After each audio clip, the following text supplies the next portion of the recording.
So it was last week when there was a little bit of confusion over the one for Holly Valance. Right? Of course. I don't think it was confusion. I think it was your error. No, it wasn't. And it was Holy Valance, and you meant Pelmet.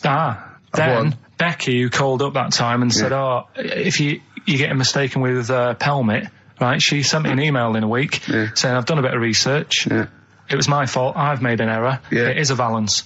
Okay. And I know about Valances. As I told you last week, at the very end, my auntie loves them. Yeah. Right? She makes them. She started off just like putting them on top of the sort of window around the curtain. And then she thought, I can do more with this. Yeah. And she had a little coffee table that had magazines underneath. And she said, I'm sick of seeing them magazines when I'm sat down. She sounds like a Pilkington.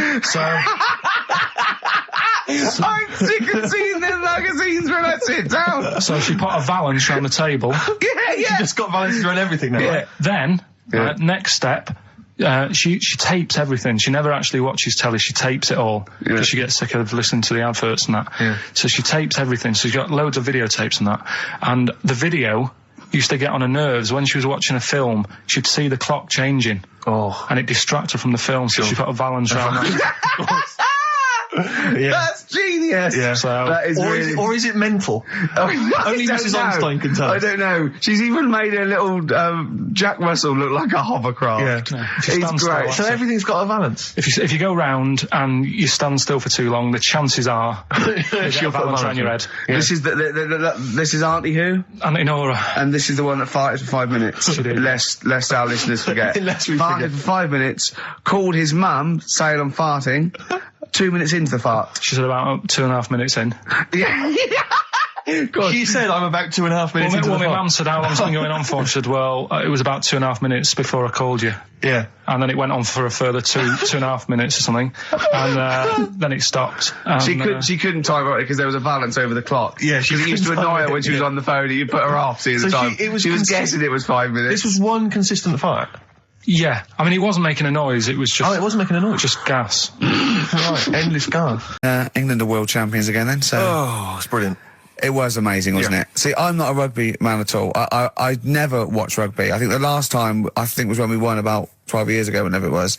And I got into it last week because I realised we were doing so well. I'll watch England win anything. Yeah. Do you know what I mean? I don't care what... In fact, I wasn't into war when I was little until I realised we were so bloody good at it. We are really good at it. It's brilliant. But, yeah, fantastic. Yeah, it was great. Right, that's the rugby thing over. What next? That's it. That's all I've got. That's all I had today. It does steam me... Sometimes I watch it and it does remind me of when I play rugby, because one of them will boot it down the field, and then someone will catch it and boot it straight back again. Yeah. Which is essentially how I was made to play rugby. We had to play rugby. And I don't think I'd get rid of the ball so quickly. Yeah.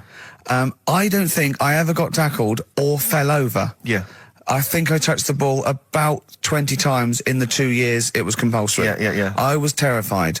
Yeah, absolutely. That's same as cricket. I can't... I'm a terrible batsman. I'm all right at bowling, but it seemed like the pastime for people I went to school was to injure you. Yes. It was funny to see someone poleaxe. It was funny to see someone get a cricket ball in the head. Absolutely, yeah. You know, I never relaxed into rugby because the first day I was going to play it, my mum, I swear to God, my mother said, you're playing rugby today, you got the kit and everything. Enjoy it, be careful. There was a kid at my school who broke his neck. And thanks very much for that.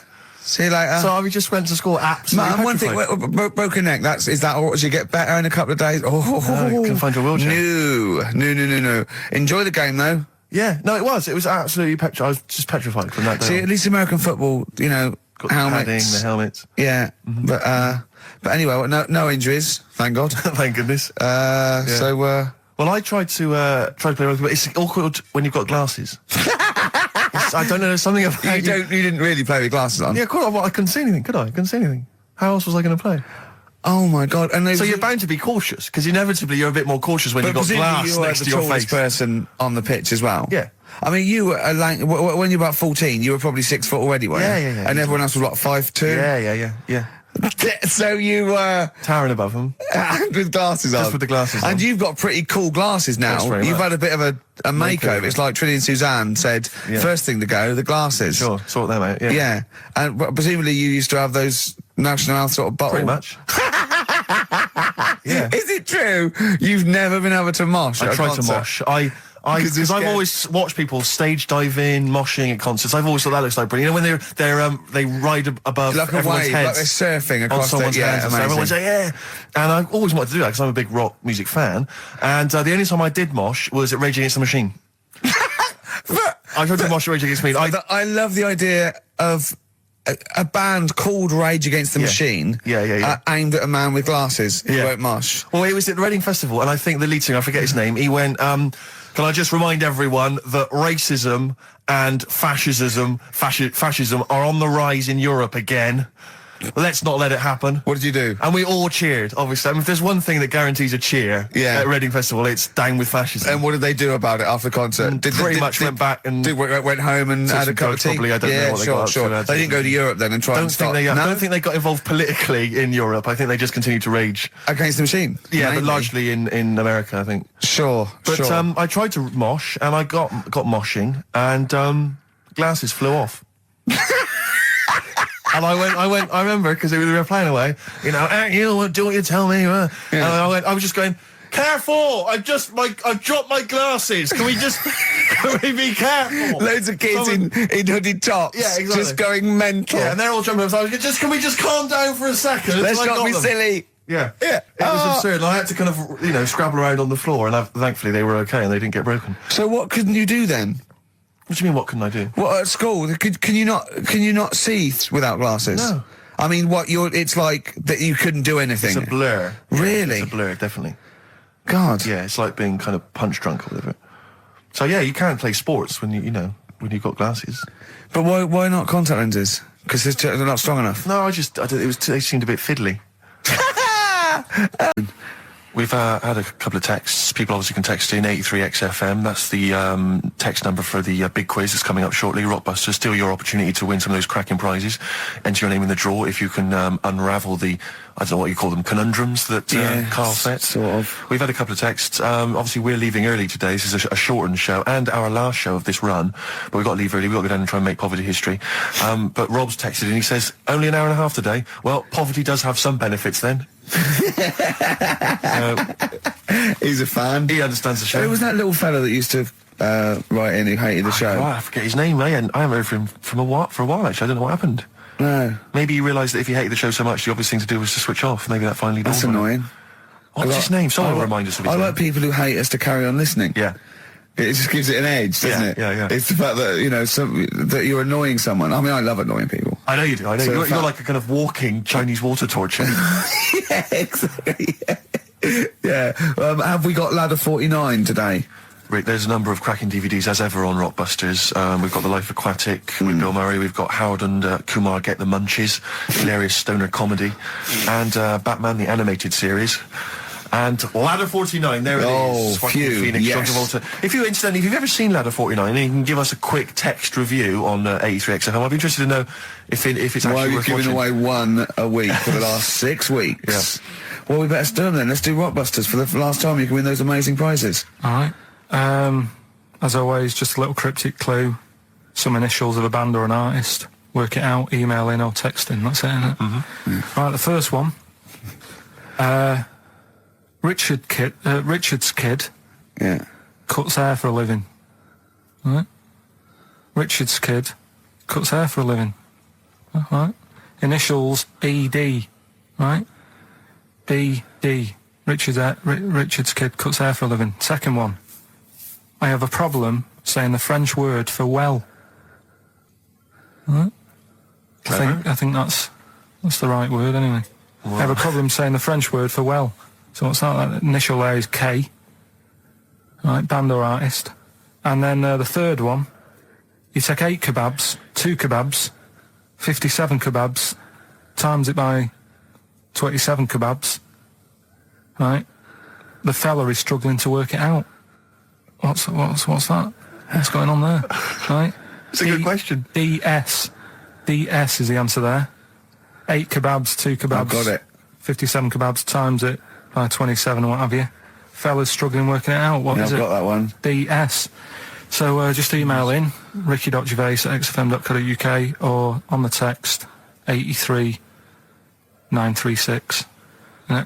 Yeah, and you can win Ladder 49 and those other DVDs. Plus, you go into the draw, which we'll do before we leave, and you can win the signed by Matt Groening, personally drawn Homer Simpson. We've got the Spinal Tap poster signed by Christopher Guest, and also the original artwork of us as Flanimals. But they've all been framed. They've done a brilliant job. It really is a nice prize. I mean, almost too good to give away. A little bit annoying. Is it too late to take that back? Well, I was thinking we could sneak in a copy.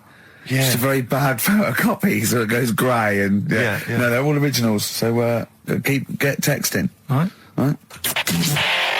XFM. I know what it is. I know what this is. Okay, I've not heard this. Right, there's a little midget. Right, there's a circus. I'm loving it already. Circus going on somewhere. I think it was in America. And is that present day or old times? I'm talking like in the last 3 weeks. Okay. Right, little midget. Circus, really packed out show. People are loving it. Steve, you asked the same question I did. I know. So there's a little midget jumping up and down on a trampoline. What circus is this? Right. I pay good money to see it. So everyone's clapping, and he's getting carried away. Because he can't believe they're loving it. I didn't know they'd like a little person on a trampoline, but they love me. But you know what it's like when, if there's a crowd of people sort of encouraging you to sort of go higher and stuff. Yeah. And I'm sure he knew it was getting out of hand. But he was jumping and he was coming down the road going, higher, and he's going really high in the air, right? So he's doing this, crowd are clapping. There's a hippo, right, just sat next to the trampoline getting ready to come on and do his act. Oh, right, I thought he was in the audience. Getting ready to do his act, Steve. Yeah. So he's a ventriloquist. What do you mean he's sitting by the trampoline waiting to do his act? Because why does he sit in the dressing room and they go, 5 minutes, Mr. Muss, 5 minutes, Mr. Muss. So anyway, right, so the hippo's there. He's getting annoyed, is he? Because the midget's he's going, how can I follow this? This is really annoying. They're going to be, no. So he's thinking, he's already done the trampoline, my pogo stick act is never going to work. Yeah, go on. So there's a hippo waiting.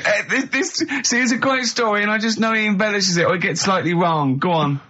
So there's a midget jumping up and down. The hippo's getting annoyed. The crowd are going mad. The midget's loving it. Can't believe his luck. Although you think he probably knows he's dicing with danger. Yeah. So next thing you know, they're all saying higher. He gives it one big, like, heavy sort of landing on the trampoline. Goes really high, but goes off at a funny angle. Oh, hypotenuse. Okay. Yeah. And sort of flies up. Hypotenuse! Sure. Flies off at a funny angle. Ooh, dear. Hippo's there, swallows him whole. Crowd are clapping, thinking that's why the hippo was waiting there. Rubbish. Rubbish. It's not rubbish, though. But no, maybe there was an accident in a circus with a midget and a hippo, but at no point was this hippo waiting to go on, going, come on. The midget flew off at hypotenuse and landed in the hippo's mouth and was swallowed whole. This is what you embellish it. That is great. And what's that? I have to say, though, Rick, when I heard midget, trampoline, hippopotamus, I was thinking accident waiting to happen. Yeah. So... Yeah, maybe. I mean, it is that you should never put those three together. Never. It's a recipe for disaster. Everyone knows that. Midget, trampoline, hippopotamus. Are you mental? You're asking for trouble. Well, you know when he told me it, he said, and the midget. He didn't mention the hippopotamus, and he said the midget went on, and soon he fell off, and the hippo ate him. And I said, sorry. What was the hippo doing there? He went, it's a circus. I've never heard of a circus having a hippo. No, what do hippos do? What can they do? You can't train them, can you? What do you? Aren't they, like, very deadly? They're huge, aren't they? You can't have a hippo in a circus. Are you sure? You're not thinking of Zippo? He's neither kind. Yeah. No, and it wasn't some sort of where Zippo was eating a midget, and it's some sort of horrible sexual act. No, it was definitely. I heard it on breakfast, right? Oh, okay, sorry. No, it's definitely fact. Yeah, okay, right, truth. Okay, good. Can you believe it? Can you believe it? Are you familiar with this thing that they can do if you're dead, right? No, not if you're dead. It's like if you're ill and you know you're going to die, right? I don't know what this is anymore. Extraordinary. Have a rest. Himalayas. Himalaya. What? Listen, this is an interesting fact. Come on. If you're ill but you know you're going to die. Yeah, you can have this thing done in Detroit where you get put in a fridge. Right. And if they work out, what's wrong with you in 20 years' time, they go, right, that fella is in the fridge. He had that. We can sort it. Let's get him out. And they sort you out. Yeah. Is this the first time you've come across this idea? Yeah, I read it the other day. I didn't know You've about never it. heard of this before? It's called cryogenically preserved. Good, isn't it? They put you at sort of like sub-zero temperatures, so stop all cellular activity. So do you stop aging at that point? Yeah. It's suspended animation. So, well, what's the law on it, right? Because say if I had something, right? Yeah. And I said, put me in a fridge, and when you've got the cure and that, wheel me out, sort me out. Say if they did that, yeah, and it was like 40 years, yeah, and in 40 years' time they get a cure for me. Yeah. Would I have to stay with Suzanne? Because she'd be 70. Do you mean what are the rules? Should you be allowed to date a younger woman? Well, it's not fair, is it? It's like good news, we sorted you out, but... I don't think she'd mind. I reckon she'd have the best 40 years of her life. Yeah. And plus, they're never going to find a cure for what ails you. That is genius. That is brilliant. You come out, you're cured, and you go, oh no. I love the fact that's what he'd be lying there. If you could think while he was in that state, you'd be thinking, oh God. She's losing her looks. Yeah. Just, oh dear. But everything else as well, like, my job wouldn't be here. No. No. Although the figures would have gone up a little bit. Yeah. Flat's probably gone or knocked down or whatever. Sure. Yeah. Most of my family would be dead. Yep. So what's the point? What? How do you know about it? Who's done it? Well, famously Walt Disney, apparently. I mean, Walt Disney actually did die, but had his body preserved so that should they one day be able to bring back people from the dead, they need Walt Disney. They'd think, hang on, who do we have? But with him, nothing is going to change, because when he comes out, Mickey Mouse will still look the same. Sure. Plug and all that. Play a record! I don't know where your mind is. Play a record! Can you name names, or? I can't really. They promises you can't. I can't really really. mess anyone up. I think it's the Kaggle. Looks good. It does look good. It's waterproof, Rick, and it's also stylish. I wear nothing underneath. So it's tight to the skin. It gets sticky in bad weather. Is that why you sort of rustle? Sexy. But what's all the, is there abuse? What's this? No, they just say... Because I'm a pretty trendy guy, but I, as you say, I cut my own trend. I make my own style. Oh, dear. So just go back to insults briefly. Go on. Saying... No, see, that's... Goofy, that's not fair. No, because that's what he said. It's in my head. What do you mean he said? When did he say that? No, I mean... When did you call me goofy? No, he didn't. He said about what's in my head. Hey, no, when it's... come on. Come off it. Don't What? Who's start calling me goofy? No. I'm not even goofy. Goggle-eyed's fair enough. Yeah, but you can sort your look out. I can't. What do you mean I can... How could I sort my look out? I'm not even goofy. That's not fair. You've got the proper features. What? Just needs sorting out a bit. I can't help it if my hair's not good. I noticed the other day when Karl was sitting on your knee having his picture taken. Yeah. It's a long story, right? He's got a completely spherical head. It's slightly too small. I'm not being funny, because, I mean, I'm not perfect. But he's got a completely spherical little head. He looks a little bit like a baby hamburger. You know Hamburger off McDonald's? Sure. He looks like a little baby hamburger. And it's sort of quite put upon. Suzanne thinks a lot like that thing in that Dulux advert. Do you know when the woman pulls the head off that? That little plasticine morph type. And then they make a new ad for it. And it's like a little head. Really? And that's your girlfriend saying it. I know. Anyway, listen, let's get back to business here. This is a great track. It's America by Simon and Garfunkel. This is where I started saying we don't care about being trendy and all that. That was it. Because I just want to mention to people that they should be very excited, because it's going to be Karl's special night tomorrow. You excited, Karl? Oh, yeah. Oh, this is, me and Steve, because we were nominated, we get a guest. For the BAFTA Awards. And it doesn't say guest, it actually says, partner. So I'm taking my partner, and Steve's taking Karl. Yeah. But what Karl doesn't realise is, you will have to pretend you're his partner, otherwise you wouldn't be able to. We'll have to hold hands when we go to the red carpet. Is this really your partner? It's not just a guest. That's how it is. And either we go in like that or we can't get in. You just have to be with him when you go up there. I mean, does he have to... We should hold hands, but I think what we should do is just to make sure that there's nothing at all that, like, it's going to go wrong, we should just do a little kiss. Just like, or be seen sort of like cheek to cheek, just to show them that, you know, you're not... He's like not Elton John and David He's not just Finnish. getting his mates in for a free meal. You are actually partners. No, I'm not up for that. Why not? Well, because we know we're not actually gay. No, but so it's not a problem. You've come out of it looking quite good because you've got a good-looking fella. But I'm meant to look like, you know. I mean, I'm not gay, but if I was, I don't think I'd go for your thing. Oh, he's done you, Steve. It's turned on you again. I cannot believe we were trying to get him. Wait a minute. I have got the cream of London's totty phoning me up, trying to get an invite to the BAFTAs. Right?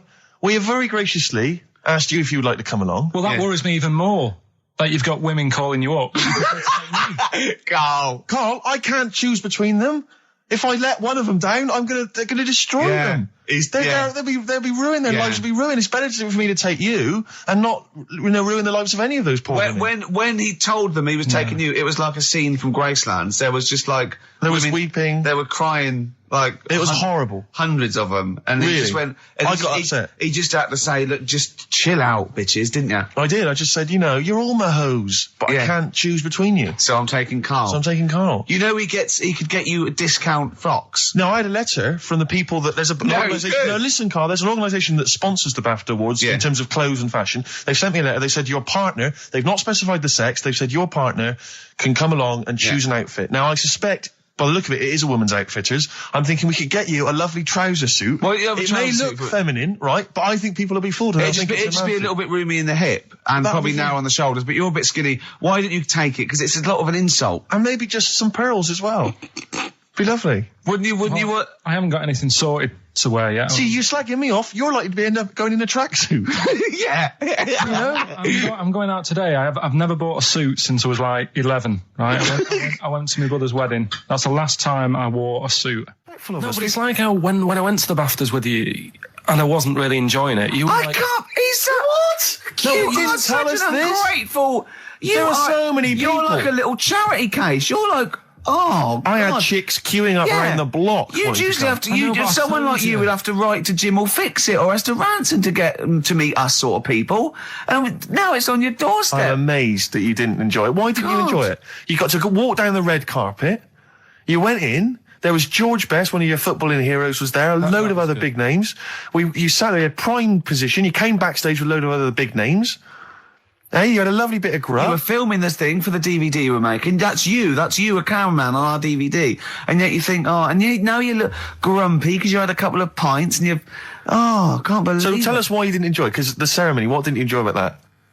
It was interminable, wasn't it? Far too long. Wasn't it awful? 3 boring. hours. I'm sorry. What's that little trolley? Very talented. Oh, dear. You're talking nonsense, Karl. Well, whatever. Steve, you're out of the room there. Mm-hmm. Karl took a phone call from someone. Okay. He's found a cellmate. Right. Not a soulmate. I think one day they will be cellmates. Yes. Because he's just like, he loves everything Karl loves. And he was telling Karl stuff and Karl's face was lighting up. Yeah. He's told him of 2 Russian kids in the circus. They're covered in hair and their mum tells them off because they're covered in fleas. Karl said, see, that annoys me again, innit? They do something else. And the bloke went, yeah, they should just make money out of being hairy. And Karl went, exactly. And he said, have you heard of the 3-legged juggler? And the bloke went, no, what's that? He went, that annoys me as well. Because he thinks they shouldn't have done juggling, they should have done football. Do you know what I mean, though, Steve? What do you mean a 3-legged juggler? What are you talking He's about? a famous 3-legged juggler. Oh, he's mega famous. He's like the Beckham of wherever he's from. But the other day I was looking in, I don't know, Bizarre magazine or something, right? And there was this fella who, he had no arms. So you saw a picture of him. His job was fixing watches. Did it with his feet.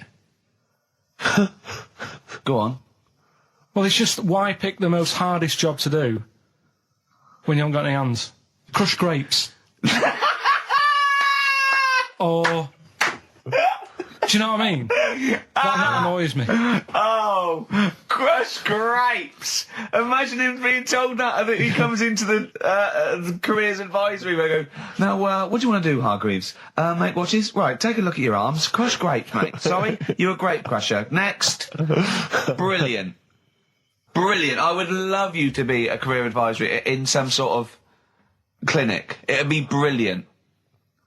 I like the fact that it annoys you. Here's a man, he's got no arms, he has learned to fix watches with his feet. Yeah. An incredible talent, incredible skill, he's utilising that brilliantly. That's annoying to you. You are angered by it. Right, I'm only being honest. Now, you be honest, right? Your watch is broke. Who would you go to? You're in a rush. You need it fixing in a rush. Now, you need some fresh wine.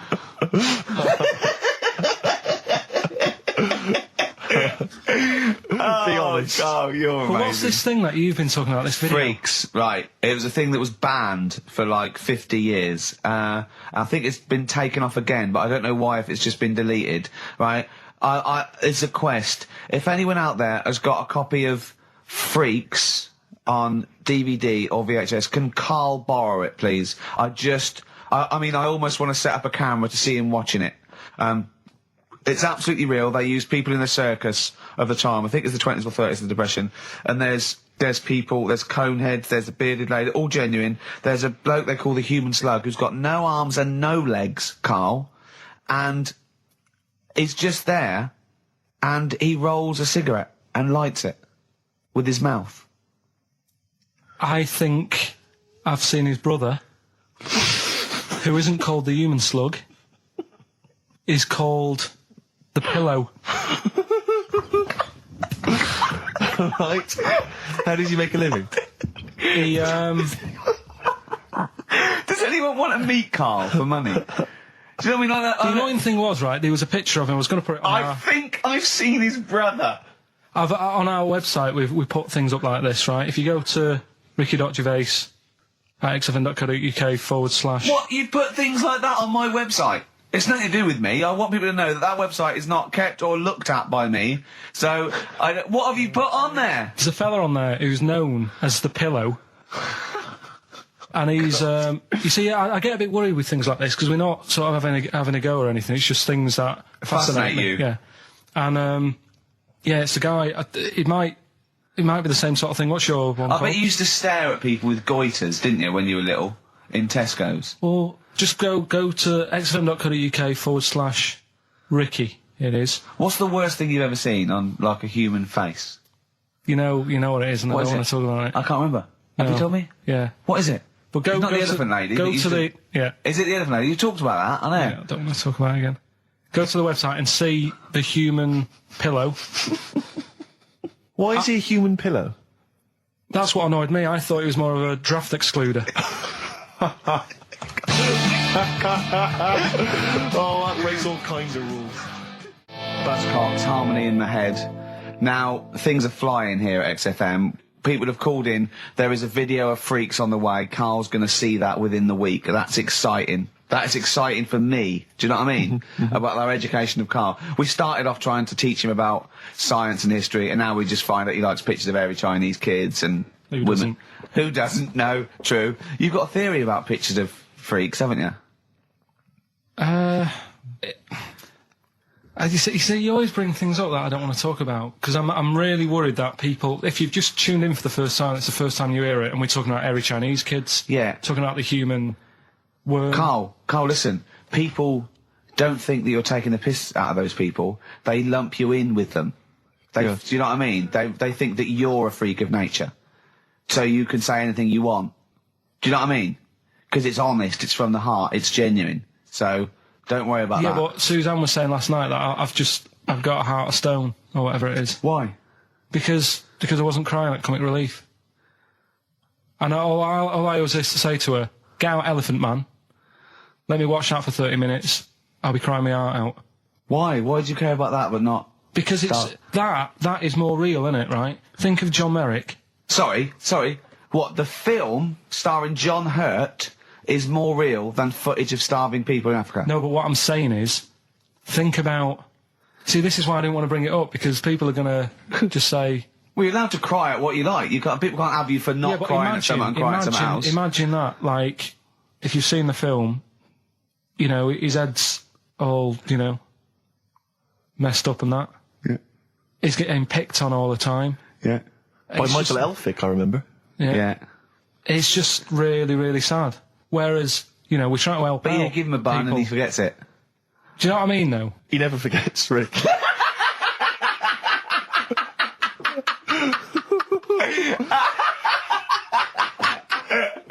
Oh, dear. Anyway. Oh, God. We're giving away stuff again. Yeah. Time Tell for your theory about freaks who have their picture taken. No, I'd leave it. No, can I tell we'll you? do it next week, then. Can I tell you what this is? Go on, quickly, what is it? Right, when he sees a little picture, like in these books he's got, he carries round those things, right? And there's like a fella with a little head with some like able-bodied people. He goes, the only reason they got to take that picture, right, was so they could show their mates, say, look at me, the little fella with a little head. That's his theory. Yeah. So every picture of a freak, they're being... Steve, let me describe the picture to you. This little fella with a little head. Right. Playing on the piano. I've seen it. All his family stood around and mates and that. When have you ever seen a picture of someone playing the piano and everybody wants to be in on it? Right. Doesn't happen. Maybe it was one of those kind of Christmas cards they sent out to everyone. It wasn't. You could see one of them was like in a rush to go away. He was probably planned to go out, and he was like, "But they were taking a picture. It's I'll be in it then before I go out." And it was all he's out of order. Yeah. If you say, do you know the one? I do know the one you mean. Yeah. What about the one in the when you went down to Cornwall in that little We'll pub? talk about that next week. What you want to get on, do you? Yeah. Right. Right now, we got people to send in a little thing for you last week, didn't we? The film Freaks. You got a few sent in. You watched it, did you? Yeah. Now, I should just point out that the film Freaks, for those that don't know, was a movie that was released, I think, it was originally made in about 1932, something like that, and then it was delayed. It was banned for many years, because it did, in actual fact, feature, for want of a better phrase, real-life freaks. Yeah. Bearded ladies being one of the more kind of familiar ones. There's a guy without arms and legs. There's all sorts. And it was actually it's quite a tender film, isn't it? And actually portrays them as a kind of dysfunctional family. It's not exploitative in that sense. But what do you make of it, Karl? Well, you were watching it for the freaks, weren't you? Yeah. I mean, I wish it does take a while to get onto it. What do you mean? Well, straight away I was disappointed, right? Because at the start, like, you put it in, it's like, oh, brilliant. Here we go, you know. I said to Suzanne, we'll watch this, we'll have a good night. Yeah. Have a romantic night. Yeah, that's it, her birthday. Yeah. You've got your gloves, now we're going to watch some freaks. So, put it on, and it starts off, and it's like, you know, the following film, you think, oh, it's like following films rated 15, which means, you know, might contain scenes of violence, bad language, and sex. Yeah. Mention nothing about pinheads. Right. So I thought they missed the trick. No, I stayed up and watched. There was a thing on about Dracula. Right. What, Dracula? And I found a flaw in it. Go on. Not the fact that he's the living dead and and drinks blood to stay alive and he doesn't reflect. And he can turn into a bat. Well, and you can go on. The mirror thing. You can't look in mirrors, can he? Well, he can look in mirrors, but he can't see himself in a mirror. Yeah. That still doesn't work. Go on. It doesn't work at all, Karl. It doesn't work at all. Well, centre parting's always really neat. His centre parting's always really How neat. does he do it if he can't look in the mirror? Blood on the floor or something it was called. Rubbish. I love the flaw in the Dracula film is that his centre parting's too neat. How did he do it without a mirror? Oh. Was it a documentary about Dracula? No, Yeah, there was the real Dracula. Yeah, the real Dracula. It's just a film. It had blood on the floor or something. It's called. Yeah. It's rubbish. Discussion. Let's play a track. Let's come back to it. An email from Suzanne talking about your tea that night.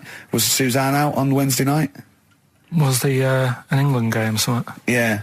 So you were alone. You were home alone, were you, Wednesday night? Yeah. Did you enjoy your meal? Was it a quiche? Go on. Right. From Suzanne to Karl. Take the quiche and put it on the baking tray. Cook for 30 minutes on 190. Take lettuce and put on plate. Take 3 tomatoes, wash and chop into quarters. Place on lettuce. Take an avocado, chop in half. Remove the stone. Peel skin and slice. Place on salad. Put salt and pepper on and a dribble of olive and balsamic vinegar dressing. Right? In brackets, small bottle behind the cafetiere. Right, in case he's reaching for bleach. Yeah. You know what I mean? That's it. She had to put everything else away. Right? Then sprinkle a smidge of parmesan on top. Remove quiche from oven, cut into quarters and put on plate. Eat. Oh, wow. Does she have to do that Look at every his single face. time she's out? No, it's just that I'm not that good at cooking, right? And to be honest, that was a lot of hard work. I didn't bother warming it up. And I did without the avocado. Why? Too much messing about. He didn't even do that with instructions. It was too much. But yeah, I'm not that good at cooking. And Did you genuinely... That's not cooking, though, is it, Karl? That's heating up a slicing. quiche. That's cooking it is making the quiche. Yeah, but I'm just. Could you have figured that out if she hadn't left that note for you? Why does she have to tell you what the olive oil and balsamic vinegar was? Because I've put sort of cooking oil on my food once, and I said, oh, it's a bit. It's ever since, right? Years ago. I'm gonna die. Years ago, leaving Mr. Magoo at home. It was ever since I put sausages in the toaster that. What do you mean? I nearly set the flat on fire. Because do you know, like when you're grilling food in a pan and all that? Yeah. Sort of sausages spit and it goes everywhere, doesn't it? And it makes everywhere greasy. In the toaster. So I thought, well, just want to warm them up. Yeah. Bung them in the toaster. Yeah. What And happened? she sort of caught. Well, they got stuck and they sort of caught on fire. I imagine. She came in just as I was sort of plunging it, and Matty came in from work. She said, "What are you doing? I said, I'm in sausages." Well, the oven isn't on. I know they're in here. What? You turn it off? Panicking and that. But I've never been into it. I've never been into cooking and that. At school and stuff, I didn't bother doing it.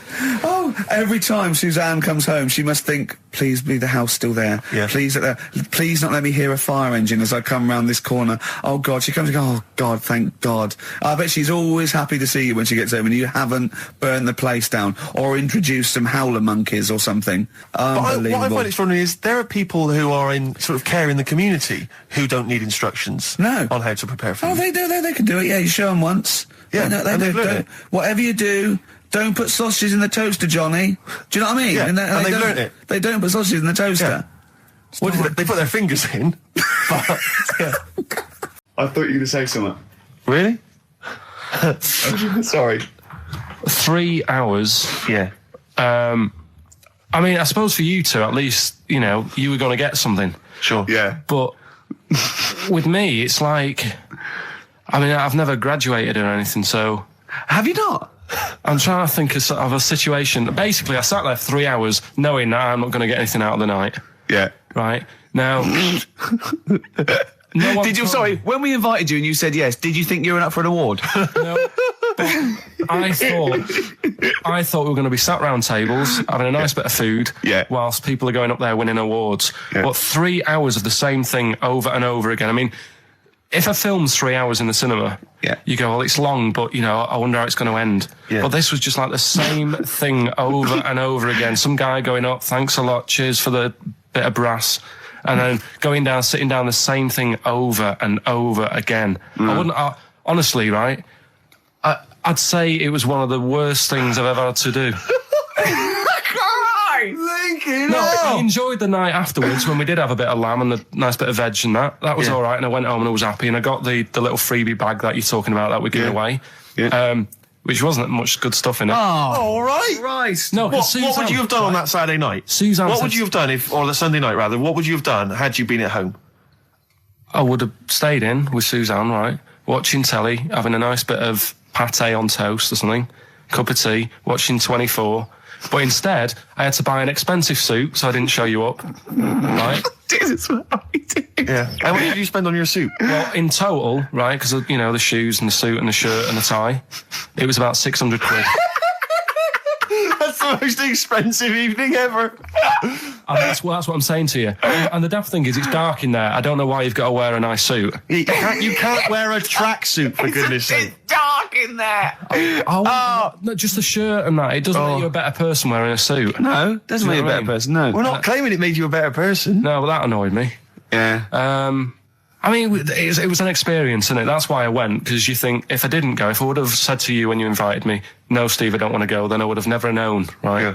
And that's my sort of thing in life, right? Yeah. If something comes up, you should take it, even if you're not going to like it. It's a bit of an experience. Right. Do you know what he said to me? I phoned him up because we had to meet up, and obviously he had to pose as my gay lover. Yeah. To get in, right? Yeah. He phoned, what? You said something to me like, I bought a suit, I'm looking good. He said, I'm looking good. People will think, how on earth did he end up with that good-looking guy?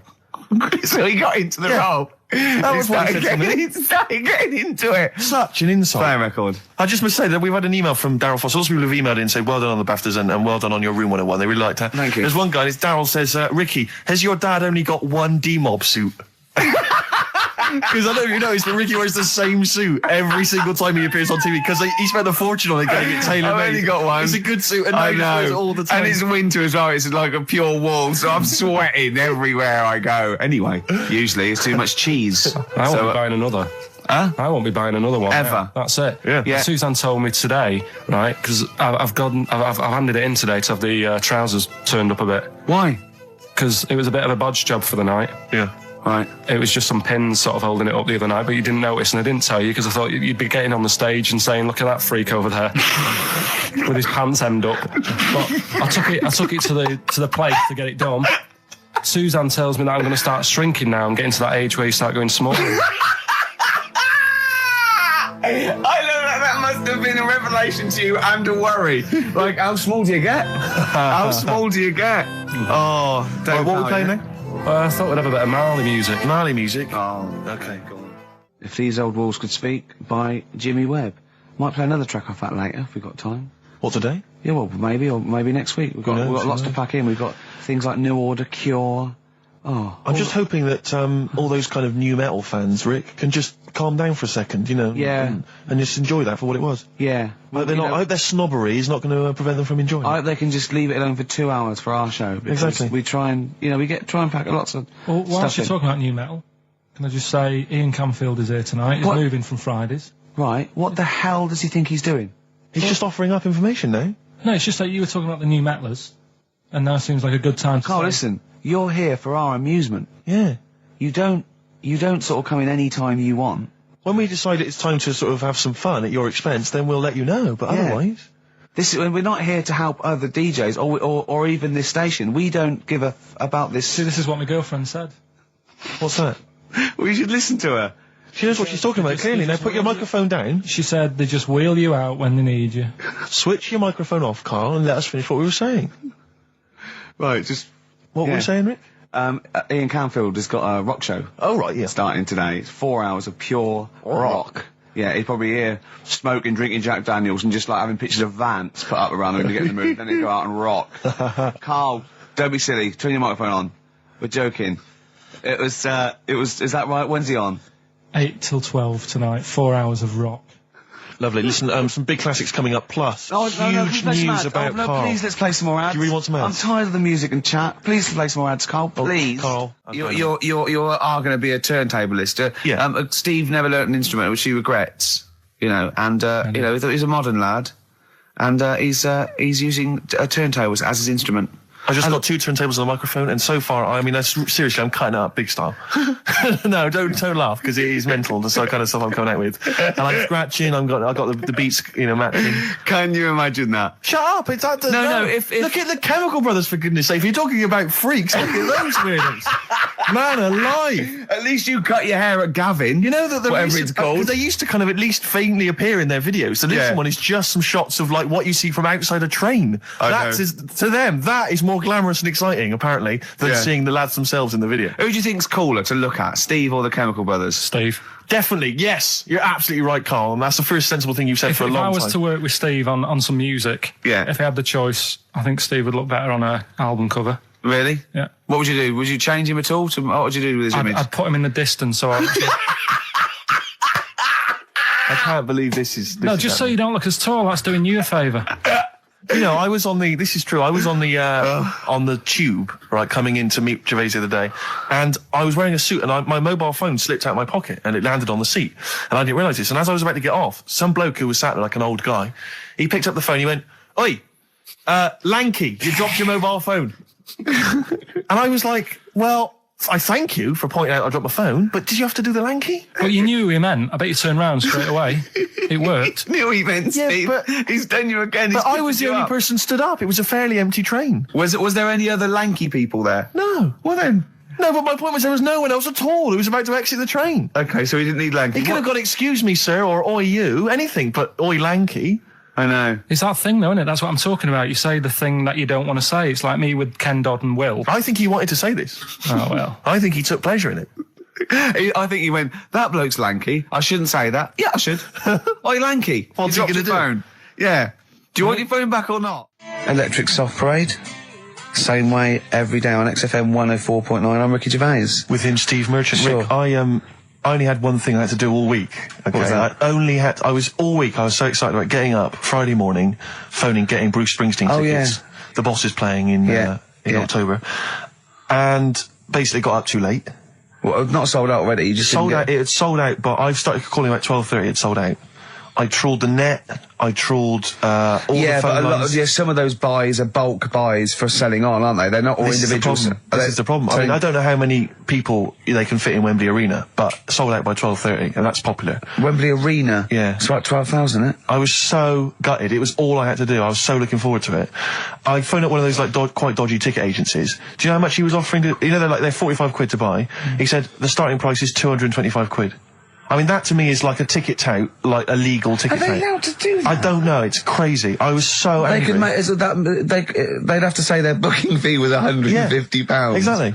But now I'm like desperate. I don't know what to do. I'm just wondering if I can abuse our position on the radio and just try and scrounge them from anyone who's listening. No, I mean anyone who's listening who's got the power to get them, or... This is begging, isn't it? It's exactly what it is, Rick, yeah. Yeah, I was going to try and dress it up. Yeah. But it's just begging. That ticket touts after you as well, for dissing him. Ricky.Gervais... Don't bring me into it. Shut up. Ricky.Gervais@xfm.co.uk. If there's anything you can do to get me a ticket, I'm willing to pay for it. Up to the price of 45 quid. Yeah, wow. No, second hand. Yeah, 30. Yeah. You don't want to throw your money around, I'll give Steve. 25 quid, come on. Don't you know who I am? Yeah. But that, I mean, do you know what I mean? Because I'm just, like, I asked Karl if he could sort it out. He's done nothing. He's achieved nothing. I know. So I'm just desperate. I'm in a desperate situation and I don't quite know what to do. I'll tell you this though, Karl, don't bother doing favours for him because he's not grateful. You give him something and he goes, right, does this mean I have to give you something back? And I go, well, no. He goes, good. Well, I got you Cure tickets and you did nothing but Yeah, it was whinge about rubbish, it. that gig. There you go. It was rubbish. I went along to that gig. It was a balmy summer's night. The Cure, as far as I'm concerned, owe me a balmy summer's night because I wasted it. Hour and a half they played for. They played 4 hits. I don't want to hear their dirge from like some dodgy album and from like 1984. I'm not interested. Play the hits. Boys Don't Cry, Love Cats, blah, blah, blah, blah, blah. Instead, I got nothing. I was so angry. I was just, oh man, I was You were probably angry angry at Karl, weren't you? I was angry at Karl for wasting my time getting me the tickets for Do you know free. what I mean, If I Karl? paid for it, Are you I'd have getting been to see absolutely what livid. sort of a bloke Steve Merchant is? Doves, Caught by the River on XFM 104.9. I'm Ricky Gervais, Steve Merchant, Hello there. Karl Pilkington and everything. No, I'm going to be honest with you. Go on. A little bit hungover, Yeah. don't feel very well. Yeah. I don't know if I'm hungover or still a bit drunk, but I don't feel... You sound like you're still a bit drunk. Yeah, so what But then I'm worried you do about... every week, so... But what I'm worried about is that the standard will slip. Yeah, Sure. if I'm not right on the ball. And the other thing is I haven't had a lot of time to prepare the show today. Okay. So I don't, I don't really, I don't feel, 100%. yeah, I haven't done the Karl. Right. Look, Have you finished that sentence? I don't make me laugh because it hurts as well. And there's the other side effect to me being a little bit hungover or drunk or whatever, right, is that I can be annoying. Right, yes. Because just to amuse myself, I sort of like turn my body off a little bit and just poke and like that and annoy people and that. I want to sort of like. Well, you do the physical equivalent of freewheeling. Yeah, don't yeah. you? You just I sort of want to climb on Karl and go to sleep on him. Yes. Do you know what I mean? Yes. They both annoy him and it'd be comfortable. Yes.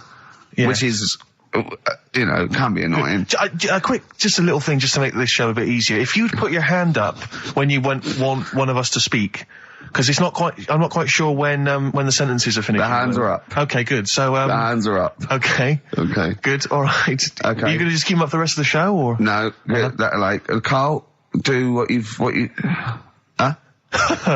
Good, alright. Do you want to, is there an excuse as to why you're a bit hungover? Too much wine. Okay. All Last right. night, yeah. Yeah. Good. Thanks for Okay. that. Because this is the only work you've got to do all week, isn't it? Like, unless I'm very much mistaken. You don't have to do anything. You just sit at home eating cheese. Yeah. And then occasionally you do a bit of sort of shadow boxing, and that's exercise. And then you sit out and watch TV. Yeah. Is that roughly what you did this week? Yeah. So this is the only 2 hours you had to do anything for all week. This is you had to prepare for this. Yeah, but who can plan a hangover? Right. You'd think, Carl, you said you had some stuff. Yeah. What have we got? I love the fact that, whereas I was a little bit slow, Karl there leapt into action to keep this show afloat, keep the pace up. Go on. Right, well, Karl, are you hungover as well, or? I'm just a bit annoyed because I'm with you. Do you know what I mean? He hasn't got much to do all week. You're having a laugh. What? What angers me is I kind of hope that maybe I could have quite a long career in radio, and I sort of feel like I don't know, the word sinking ship. Those words spring to mind. But because it feels like, I mean, Karl, you're just a chancer anyway. You weren't even supposed to be on air, and we've made you into something of a household name, and that's cool. Household name. And Ricky's already a celebrity. He's got it stitched up. He's got corporates. He's got voiceover work. But I've got nothing. I'm running on empty. I'm not nothing. I've got nothing. I'm sort of dependent a bit on this. Yeah. Financially. And, go on then. What and you two are sort of bringing it down, really. Right. Do you reckon I can get my own show, Karl? Karl. Tell them what I did out there with a bit. No, Karl, tell them how funny I was out there with a bit in that a minute ago. So anyway, come on, I'm bored of this. I'll tell you what. will we tease them with what we've got coming up next? Yeah, Karl, tease us after the next record. I think we've already got them for 2 hours. Yeah, we've hooked them, Karl. Don't worry, this is textbook radio. What's this? Badly Done Boy. Yeah. Rick, can I just... Sorry, I don't mean to abuse our position again, but...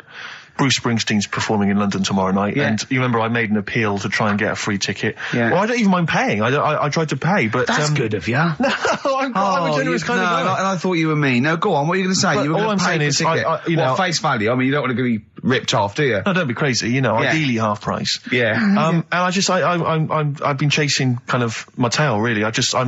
I'm not going at the moment. I'm not going, and I'm desperate to see him, man. I mean, he's going to do a great concert. It's his only one in London. I can't believe that being on the radio, being on XFM, the listenership's going up apparently. I can't believe I can't get a ticket. I've asked Karl. He's done nothing. Hang on a minute. No, Karl had a very good point. Nothing. Karl, say what you said when he was whinging in the but first of all, whilst you're moaning, you also asked in the week for a Badly Drawn Boy album. Yeah. You got in today. Yeah.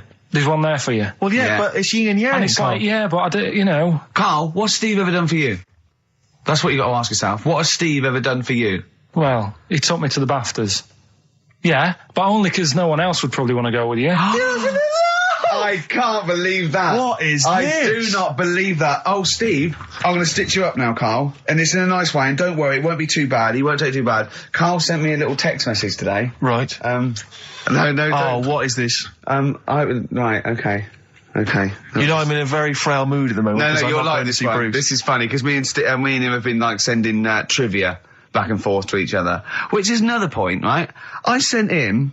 Oh, well, I'll get to that in a minute. I thought he'd really be amazed with, Well, while you're fiddling, if you can make my dream come true, to go and see Bruce Springsteen tomorrow, then give us a call on the usual number. But like I said, Steve...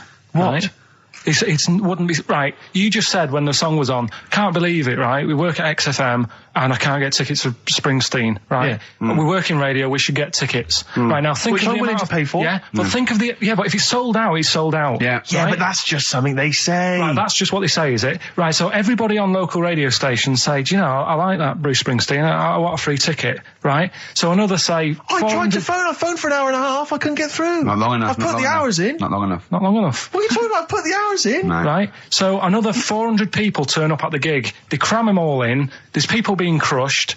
They've paid the money early. They were up early that day when the phone lines were open, whilst you were probably sleeping and that. So they're dedicated, and they're the ones at the front getting crushed.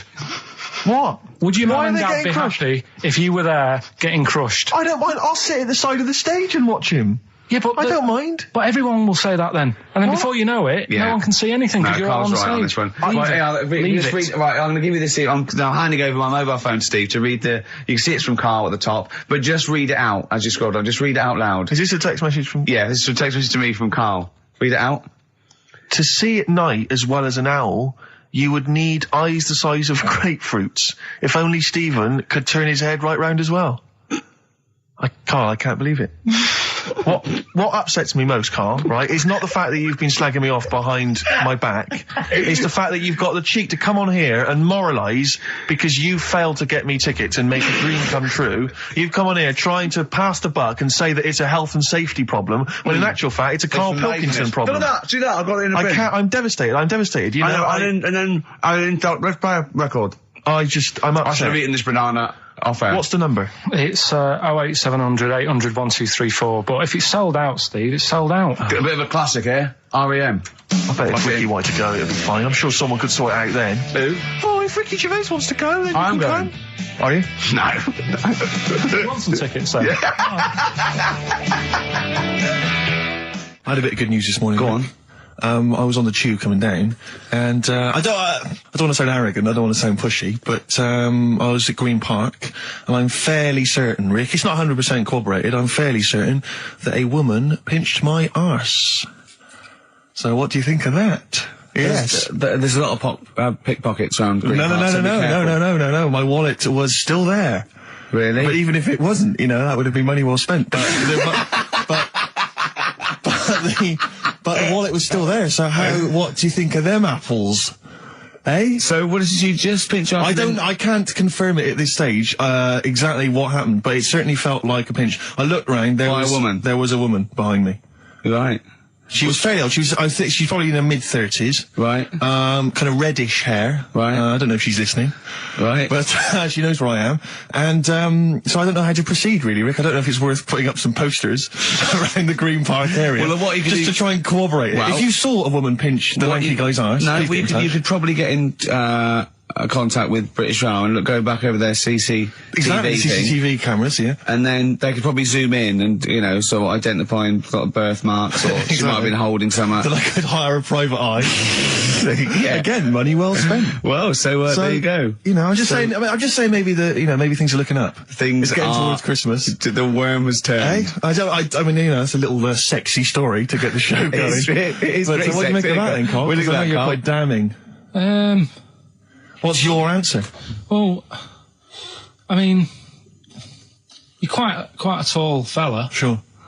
So she must have really wanted to sort of reach up and have a pinch. Mm. Do you know you think she was a dwarf? She did it with her teeth? He didn't say she was a dwarf. No, but Steve's taller than, you know, his arse. Yeah, but his arse isn't 6'9", is it? His arse is about 3 foot off the floor. 4 foot?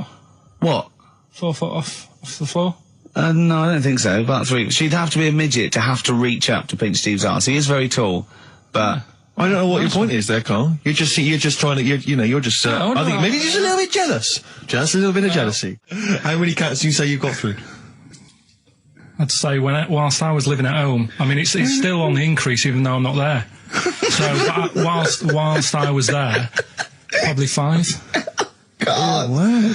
Oh. Yeah. And were you upset each time, or you just got used to it? It's one of them things, isn't it? Like I've said before, when you first see something, it's a bit of a shock. Do you know what I mean? It's like the Elephant Man or whatever. Yeah. First time you see him, it's that sort of, oh, look at that. Yeah. Do you remember the first time you saw Steve? No, I'm not being funny. Do you remember the first? Yeah, but I've said this before. It's always, then you get used to how people look, and you don't... No. I'm gonna burst. You have to play a record. No, what? Because I just see Steve's face. No, but I've got used to it. Shut up. £200 tumour. I know. It's just that thing. I mean, you know what I'm like. I don't like... it depends where it is as well. Taking your clothes off and all that. There's the pressure in it. You don't like anything being touched, do you? I remember when he said he doesn't check his balls, he doesn't like the feel. Mm. That's live with me. He doesn't like the feel. I think, do you mean that you don't like what it feels like in your balls when you're fiddling with them? Because I imagined that you meant you don't like the feel, in your fingertips, you don't like the feel of your balls. It's the thing of, you start thinking about what you're actually touching, and there's something in there, and you might break them and all that. I don't like Break them? Oh, they are delicate. I am scared with the little knobbly bits, yeah. What knobbly bits?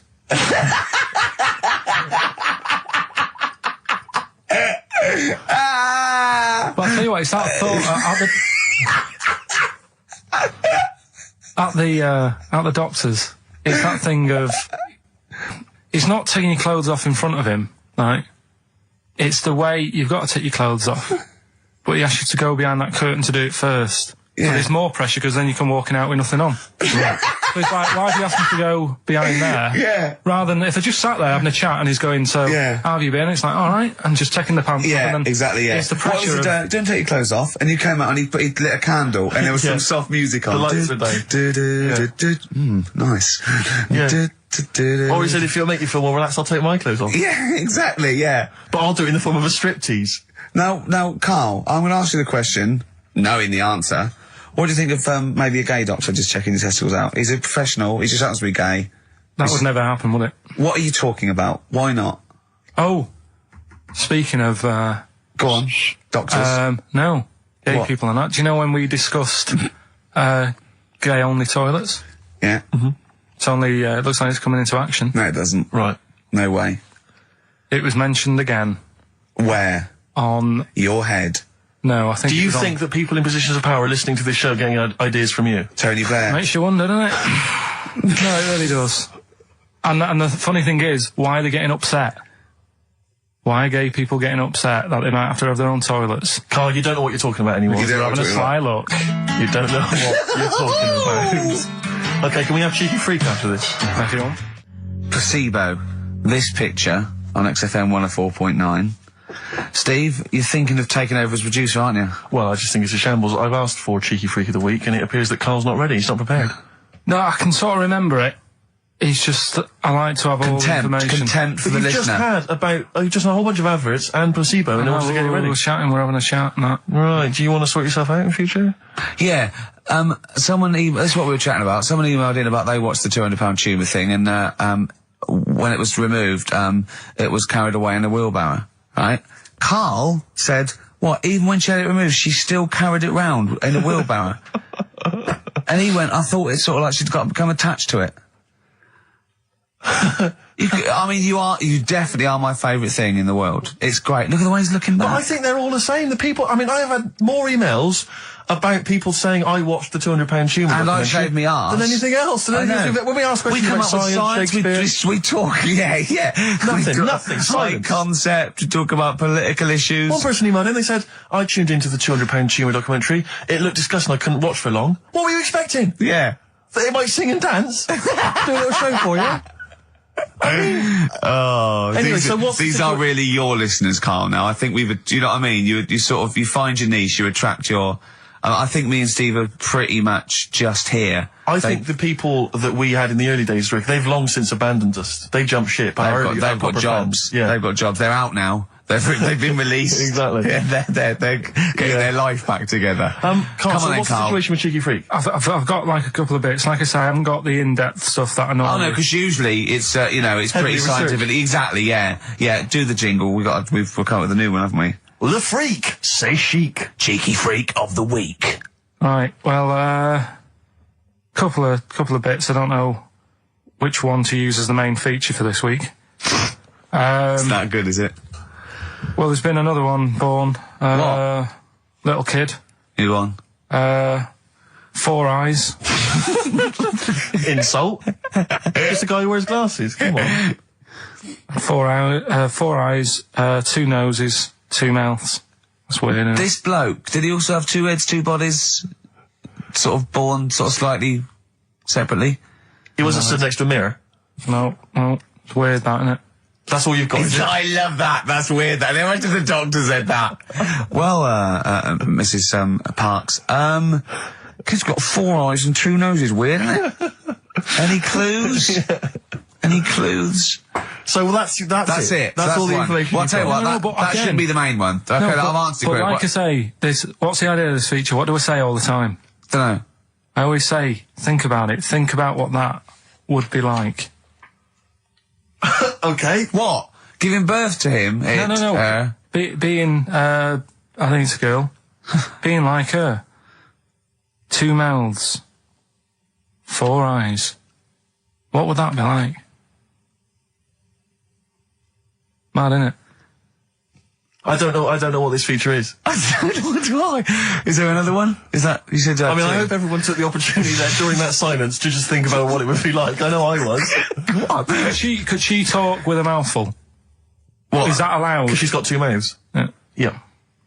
Would that be alright in her house? She'd be eating Yeah, one, she can talk with one mouth and eat with the other, I Right, well, suppose. listen, the main one, right? You've thought about that. That's good. The main cheeky freak of the week. I haven't got all the details. Smallest person ever. Right? How big would you say that is? Karl is now sort of like holding his hands up like a fisherman, long ways. That's about 1 foot. Right. Smallest man in the world. I printed the thing off and I can't find it. There's a little picture of him. Right? The odd thing was, But why have you asked me how, did it say, or was it a picture of him? I didn't really read it. Of course you didn't. Of course you didn't. Jesus. I just saw it and thought, that's What, you that's straight away sorted. assumed it was natural size? It was that big. But what do you mean it was that big? Little fella, like that. But why are you doing that? What? It was a page with a little fella. How do you know that was natural size? No, it was, because he said it's world's smallest man. And the funny thing is, I've read the first line, I always read the first line, it said world's Well smallest done, man. well done. The weird thing is, he got an head like a light bulb. The shape of it, apparently. I don't know if that's got anything to do with his shape and size. Oh, God. That big. His name's Mr. Watts. And the annoying thing is, what got me is, if you're that big, Yeah. right, don't have your picture taken next to a fruit bowl. Why was he having his photo taken next to a fruit bowl? Don't know. Whoever the photographer was, obviously having a bit of a laugh. Yeah. At his expense. Because you would just stand in the middle of nowhere, you'd look normal and that, but he was stood there, just leaning on an apple. Leaning on an apple? What is this? In what world do you inhabit? This was on the internet. I printed it off. Leaning on an apple? Was it Tom Thumb? What is this? Are you sure it wasn't some sort of sci-fi show they're advertising? No, it was Leaning on it. Can you just lean on the apple? Just lean on the apple there. Do me a favour, you stand next to my chihuahua. You're not taking the piss, are you? No, not at all, no. Would you mind leaning on this matchbox? Yeah. Leaning on an apple. And that's what, so it just said there's the world's smallest man leaning on an apple. smallest man, said about his head being like a light bulb. I don't know what that meant. And I just thought, right, that'll do. That's that sorted. Cheeky Rig of the Week done. I think that was on like Monday. Right? I found that. I thought that's done. Printed it off. Forgot to get it off the photocopier. Someone's nicked it. Play record. You got to... You know, it's just, Steve. No, can I just say, there's no Carl, point. please, There's no if point. I say, let's have Cheeky Freak of the Week, and you haven't done your research, you haven't got the information, just tell us you can't do it. But don't lead us on. Don't say this in on charade. radio. Hold your hand up to me and go, how tall is that? It's nothing. That's This is radio. nothing. It's nothing. I think it was that big because he was leaning on an apple. It's not enough information. But, imagine Trevor McDonald coming on, going, some news, some stuff. How big's that? How big do you think that is? Yeah. Because there was a fella, coming up after Chris Tarrant. Play record. I'm angry. I'm actually angry. And if Monkey News is in any way similar, you've really pulled your finger out with that, have you? Mm-hmm. Good. Let's have Rockbusters answers next. Supersonic. Oasis on XFM 104.9. Right. Getting through it. It's the Rockbusters. It's the Rockbusters results, really, because this is a very important result. It's whether they stay in the Premiership or are relegated. This is the playoffs for Karl. Okay? You need 3 points. You need 3 points to stay up, Karl. Go on. Right, had a lot of right answers in that. Right, okay. That's in your favour. You know. Okay. The first clue was the doctor said part of the foot and the leg was no good, so he took them off. He threw them away. Yeah. The initials TB. Yeah. Right. Go on. Tony Bennett. Alright, that's Tony Bennett. Tony Bennett. Tony Bennett. Yeah. Okay, that's a warning. That's a yellow card. That is a yellow card, but you can still get the points. Right. Because his name's not Bennett. Tony, brilliant. Tony, perfect. A pun. Knee, his name's Tony. Perfect. Bennett, no, his name's Bennett. See? Well, he's in London this week as well, so I don't know if it's sold out. I won't mind. Are you on drugs? Or did I actually crack your head? Did I actually give you some brain damage? Because you're worse than usual now. It's like, go on. Right, the second one. That Scottish fella. We've got to speed this show up. Hang on a minute, hang on. I've just got to make sure it's right. We don't want to look stupid. Right? That Scottish monster has got a bit of a tan. I don't think we can look stupid with material like this. TD, that Scottish monster's got a bit of a tan. The answer there, the darkness. I'll give you that. Right. Well done. And the last one. Goal. The 60s singer, he had a heart attack the other way whilst having it away. You won't be seeing him again. The initials FNM. That's Faith No More. Adam Faith. Right? No! Doesn't count! Why not? Adam Faith No More. Right? Adam Faith No More. So, sorry, what is the clue? Is the clue Adam Faith, or is it Faith No More? Just Faith, I suppose. Just Faith No More. He's a 60s singer. So we got that. That's that. Safe for next week. Who's the winner? What do you make of it? You've got the deciding vote, Rick. Well, come on. I mean, you know my feelings. I mean, it works Faith No More, but he's mixed up what cryptic is and that, because the fella, I mean, Adam Faith did actually die having it away, didn't he? Yeah. So it's all about him. It's all right. All the facts are right. Anyway. Okay, I think he's got a reprieve. I think I'll give it to him. I think I've got to give it to him, Steve. I think I have.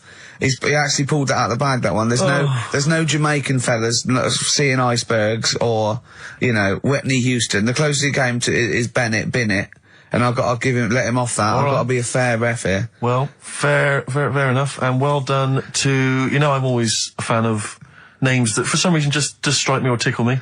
Yeah. And this week the lucky winner is, Dave Suckling. There's nothing amusing about that. Oh dear. So well done to Dave Suckling. Okay. Suckling wins it. Suckling takes the prize. He takes the prizes, and well done to him. I guess there's more of that next week, and we're fast approaching the end of the show, Rick. I know you are excited about that, as am I. Well, I know, but the best to come, because we've still got Bruce Springsteen coming up now, followed by Monkey News. I think we should go straight into it, Karl. I think we should do the competition. There's Karl in the corner. It seems a little premature. Do you reckon? Yeah, I do you think reckon it's so good? It's We should tease it out of them. Well, it's a big thing. It's just that I've got absolutely nothing to say. Sure. I haven't really... Well, I mean, like often I know you all have spoken to Karl in the week. This week, for some reason, I've been speaking to him. Oh, right. I spoke briefly to him about Michael Jackson and the documentary. Yeah. Now, of course, I thought that was extraordinary. Amazing. And I asked Karl's piece opinion. Of work. Yeah. And he didn't mention to me the fact that Michael Jackson likes to climb up in trees. No. He didn't mention anything about his bizarre relationship with children. He didn't mention anything about his obsessive billionaire spending sprees. Right. He didn't mention anything about the mannequins he has in his thing, or the fact that he drives around his sort of 7 hotel suites in Las Vegas in a little kind of old people's scooter. The only thing of note for Karl was he said to me, "Did you notice how big his hands are?" I'll tell you what, though, I did. What?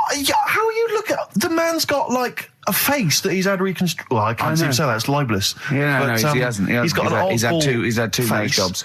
Yeah, and you're looking at his hands. But I think it's because you look at him and he looks a bit like there's a bit of androgyny there, but it's sort of like it is quite a petite sort of old lady's face in a way, but then you see these labourers' hands come out. That's always the way with a tranny, isn't it? You know what I mean? Well, you can't accuse him of being a tranny. No, he's not. No, he's not. What are you saying? No, I know he's got enough issues. Now you're accusing him of being a tranny. I like him. I thought he came out that brilliant. I thought it was really. I really felt sorry for him. No, I think he cleared up a few things as far as I'm concerned. I thought it was a fascinating piece of work, but I did like the shopping spree. That was great. Extraordinary, because he's just got going around just pointing. I know it was bad taste, wasn't it? It was like one of those bizarre shops. Yeah. You know what I mean? There's anything, sort of a gift shop, but they're trying to make it look like Ming. But if it's sprayed gold. If he'd been living in a trailer park, he'd have been ordering, one of those porcelain dolls dressed like a Harley Davidson bike rider, or an Elvis commemorative plate. It was the kind of billionaire equivalent of that. But the hands were a giveaway. It's the same as those sort of transvestites. It's like what's it about his hands? When you get like a cab driver or something, right, and he decides to turn transvestite about 60, and he goes on Kilroy. Do you know what I mean? That way, he got a twin set of pearls, and he goes, "I've never felt so comfortable." But his hands are still big. He's got a little wig, and he's got the lipstick on, and he's with his teenage kids who are going, "Kill me." Do you think he's been having surgery on his hands to make them larger? Bigger, yeah. Is that why he was wearing that glove through most of the exactly. But I think he wants to be a goalkeeper. Right. And they said, well, you can't, Michael, you got a big hands. It would help him climb the trees. Yeah. And he can play tennis now without a racket. Yeah. So what did you make of it, Karl? Were you intrigued? Michael Jackson thing. It's, it was all right. The brilliant Blur, Out of Time on XFM 104.9. One of my uncles, right, Tattoo Stan, he's just caked in them. Right. I don't think he's my proper uncle, but it's just like my dad's Tattoo Stan! No, my dad's that's a province in Russia, isn't it? My dad's got loads of mates who. When you say he's not your proper uncle, do you know how, like, when someone comes around, you're all right, Uncle Stan? Yeah. Do you know what I mean?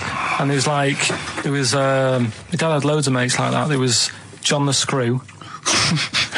Right. So he either works in a prison or he likes to have sex. Cabby. Cab driver. Okay. There was Jimmy the Hat. I don't know where he Jimmy did. the Hat. Yeah. And did he wear a hat? No. No. There was Fred the Veg. You sure he wasn't a relative? Sorry. Fred the Veg used to get us like big bags of potatoes and that. Fred Veg, okay. And there was Tattoo Stan.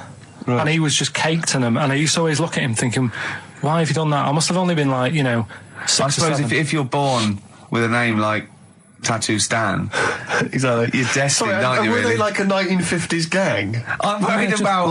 I'm worried about... doing a bank job. What was his name? The Hat? What was his name? Jimmy the Hat. I'm worried about Jimmy the Hat. Yeah. Not having a hat. I don't understand Are it. you sure he didn't have a hat? Not when I met him. Did he ever wear a hat? I didn't see him that much. Do you think it was a joke, like, when your mate's sort of like, 8 foot and huge, you call him Little John or Tiny? Do you think... Well, the fact that he never wore a Yeah, hat. they went, hold on, I've noticed something about Jim. Go on. No hat. And I go, oh, true, let's call him Jim the Hat. Jimmy the Hat, yeah. But my Uncle Stan, he had like loads of them. He did them himself. Oh dear. And it was always that thing. God. What was it things like? He had like the cross. cut here, Cut here, on made the in neck. Britain. And if you're going to do them yourself, I'd say at least make sure you're sort of a good drawer. Yeah. And don't do it in the mirror so it comes out backwards. Well, that was the other thing. But like, I remember he did. Names are all right. He had like all his kids' names down his arm. And, what are they called? Yeah. Oh, God, it's Tattoo Stan Jr. Yeah. And Paul shits the bed. I'm trying to. Oh, Wabbai Kate. Yeah. But he had. Frankie never amounts to anything. Oh, God. So he had like. Johnny, I don't think he's mine. So he did all this. I don't even know why I'm telling you about tattoos. No, nor do I, Karl. Steve, Yeah. we gave away those CDs. Hey, great giveaways. Just good radio, isn't it? We've got CDs to give away. Tickets, that's good radio. Do you remember who won them? What, last week? Yeah. Well, no. Right. I've got to get them back. What, are these the CDs that we took from the library? Yeah. I've got to get them back. 0171 580 2000. If you won those CDs, could you give us a call? Well, why should they bother? They're probably busy listening to them. Do you know what I mean? You can't give something away and then take it back. Yeah, I need big time. I've got to get them back. We've had a bill for the computer as well. That's mine. No, it's not yours. It is mine. It's not yours. I procured that. That is mine now. No, that technically counts as ownership. Listen, Gervais, it's not yours, all right? I've told you this before. I've explained this to you 100 times. What? All right? If you urinate on something, yeah, it is not yours. It does in the cat world. That's what cats do. That is what cats do. They go around their territory. That's theirs. They urinate on it. That computer's mine. If a cat urinates on something, right? Yeah, in its cat philosophy, it owns that. I agree. That's a sort of what's it called? A sort of territory thing. What's the difference? You're not a cat. No, I know. You're not a cat. That's discrimination. No, you're not a cat. You can't live life by cat rules. Well, I've got loads of stuff like that. My flat's full of stuff that I've got like that. What? Yeah, I've got 2 telephone boxes. Right. I've got a cash point machine. Yeah. Glyn was furious. He was getting out money. Right. Side of a church. That's yours. Yeah. 2 BMWs. Well, I had 2. I've got 1 now. What happened? The second one, the owner caught me and he started doing the same. And because I started first, I finished first, so he finished last, so it was technically his again. Is that how it works? Yeah. If I piss on something, then that's mine. Yeah. But if someone else pisses on it, then they're theirs. Yeah. Is that how it works? Could you say urinate? This is XFM 104.9. They are mine They're now. not yours. They are. They're not. They're my shoes. Yeah, and they're mine now. No, they're not. I can't believe. This is why I don't want to do this anymore. Why? I can't believe you. They're my shoes now. That is ownership. That counts. In the cat world. They're my shoes now, and some of the carpet is mine as well. In the cat world. Yeah. Wow. You cannot live your life by the rules of the cat world. I can. What does your girlfriend? What's this? Oh. Not many people can do that. XFM 4.9 quarter past. How do these sort of little theories of yours develop? What? They come in my head. Then they're alright. Then I like them and they happen. Right. Then they're mine. Yeah, it's fine. Okay. Yeah. What do other people make of the fact? They go along with it. What, your girlfriend? Yeah.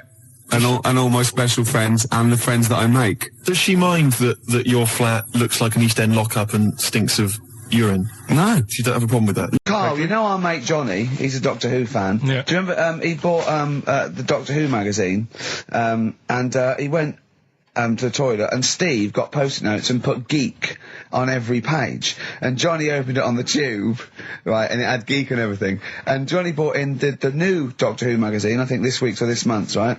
And they've done the perfect Doctor Who fan, right, what the geek is, right, and it looks exactly like Steve. Alright, don't have a go, Rick. It does. And he went, and I'm going to try and put it on the website. It's amazing. It's got your hair, glasses, it stands like you, it's sort of dressed like you, and it's only, it's hilarious. And he was, I mean, I'm insulting you now. It sounds like an insult, but if you'd see it, you'd laugh. Player. Well, Rockbusters, right? Yeah. Right, here we go. Just a little bit annoyed. Just 3 clues. We've lost all the energy in this show, haven't we? Well, I can't get over that insult. I'm just a little... No, Three. we did though. It just came out, no, I can be honest with you. It 3 came out of left clues. field. I wasn't expecting an insult. No, And, but I There think was a sense of camaraderie on this. No, I'll bring Just it in, email and in you'll see what I mean. ricky.gervais at Right, play a record. I'm xfm.co.uk. just annoyed. I can't What are we listen to doing? Robert's I'm just reading out the clues. Should we put this? Let's put this one in for the Sony Award. Let's put this show in for the Sony Awards. Play a song, Carl, because I need to discuss things with him. I've talked before about in Edit second. it down. Get this down to 3 minutes. It'd be a great show. Rockbusters in a minute. XFM. Lonesome Day by Bruce Springsteen from his new album The Rising on XFM 104.9. Ricky Gervais, Steve Merchant, Karl Pilkington. Former just phoned in and said to Karl, stick up for yourself. Don't listen to that Merchant. He does my head in. He's so arrogant. I don't think I'm arrogant. I think I'm mean. Yeah. I just think I'm sort of objectionable. I don't think it's arrogance. I think it's No. sort of nastiness. Yeah. I'm just not a very nice person. But believe me, I'm not arrogant. I think I'm pathetic. What were you talking about earlier about glasses as well, and Steve taking his glasses off? What was that? What are you saying that in front of him now for? Was it an insult? It wasn't really an insult. Carl, what were you up to? No, what was it? I genuinely don't remember. I genuinely don't remember. Right, Steve, I'm not having a go. Right? Just saying how people, it's a bit weird that you've got glasses because you've got a good pair of eyes on you. Right? That isn't an insult. What were you talking about though? What was it? Why did It was the fact that people who wear glasses always look a bit weird without them on. It's like, you know, they should wear glasses. Okay. Why did we get round to this? What was we talking about? I don't know. I don't know. I don't know what that was. It sounds like an insult, even it wasn't intended as one. It wasn't. It sounds like an insult, Carl. It does, yeah. No, it wasn't. I But should be listen- allowed to punch you every time you insult me now. No, but I'm not I'm having doing a it. go. I'm going to give you a dead arm. Look, Steve, It sounds it's like an you. insult. You And always even if it wasn't, you intended it to be one. what you? Oh, that was real. Play a record. Yeah, but It's mad. Yeah, every time you insult me from That's now on. mad. Oh, is this the Cardigans? Great. Brilliant. I didn't even say anything. It makes me feel better. I can enjoy the rest of the show. Yeah. Before we carry on with anything, I should just tell you, we're on the subject of emails. There's one emailer we're always looking forward to hearing from. Dickers! Richie Anderson! Dicky Docky Doo! Richard Anderson, thanks for emailing. He's my biggest fan. He's now. one of the biggest he fans. Absolutely loves me. But not afraid to offer some constructive criticism. Go on, That's what's the he great said? thing about Dickie. And from Anders this week, he says, Ricky, I'm lazy, I talk nonsense, I'm badly organised, and I believe in ghosts. Can I have a job working on your show?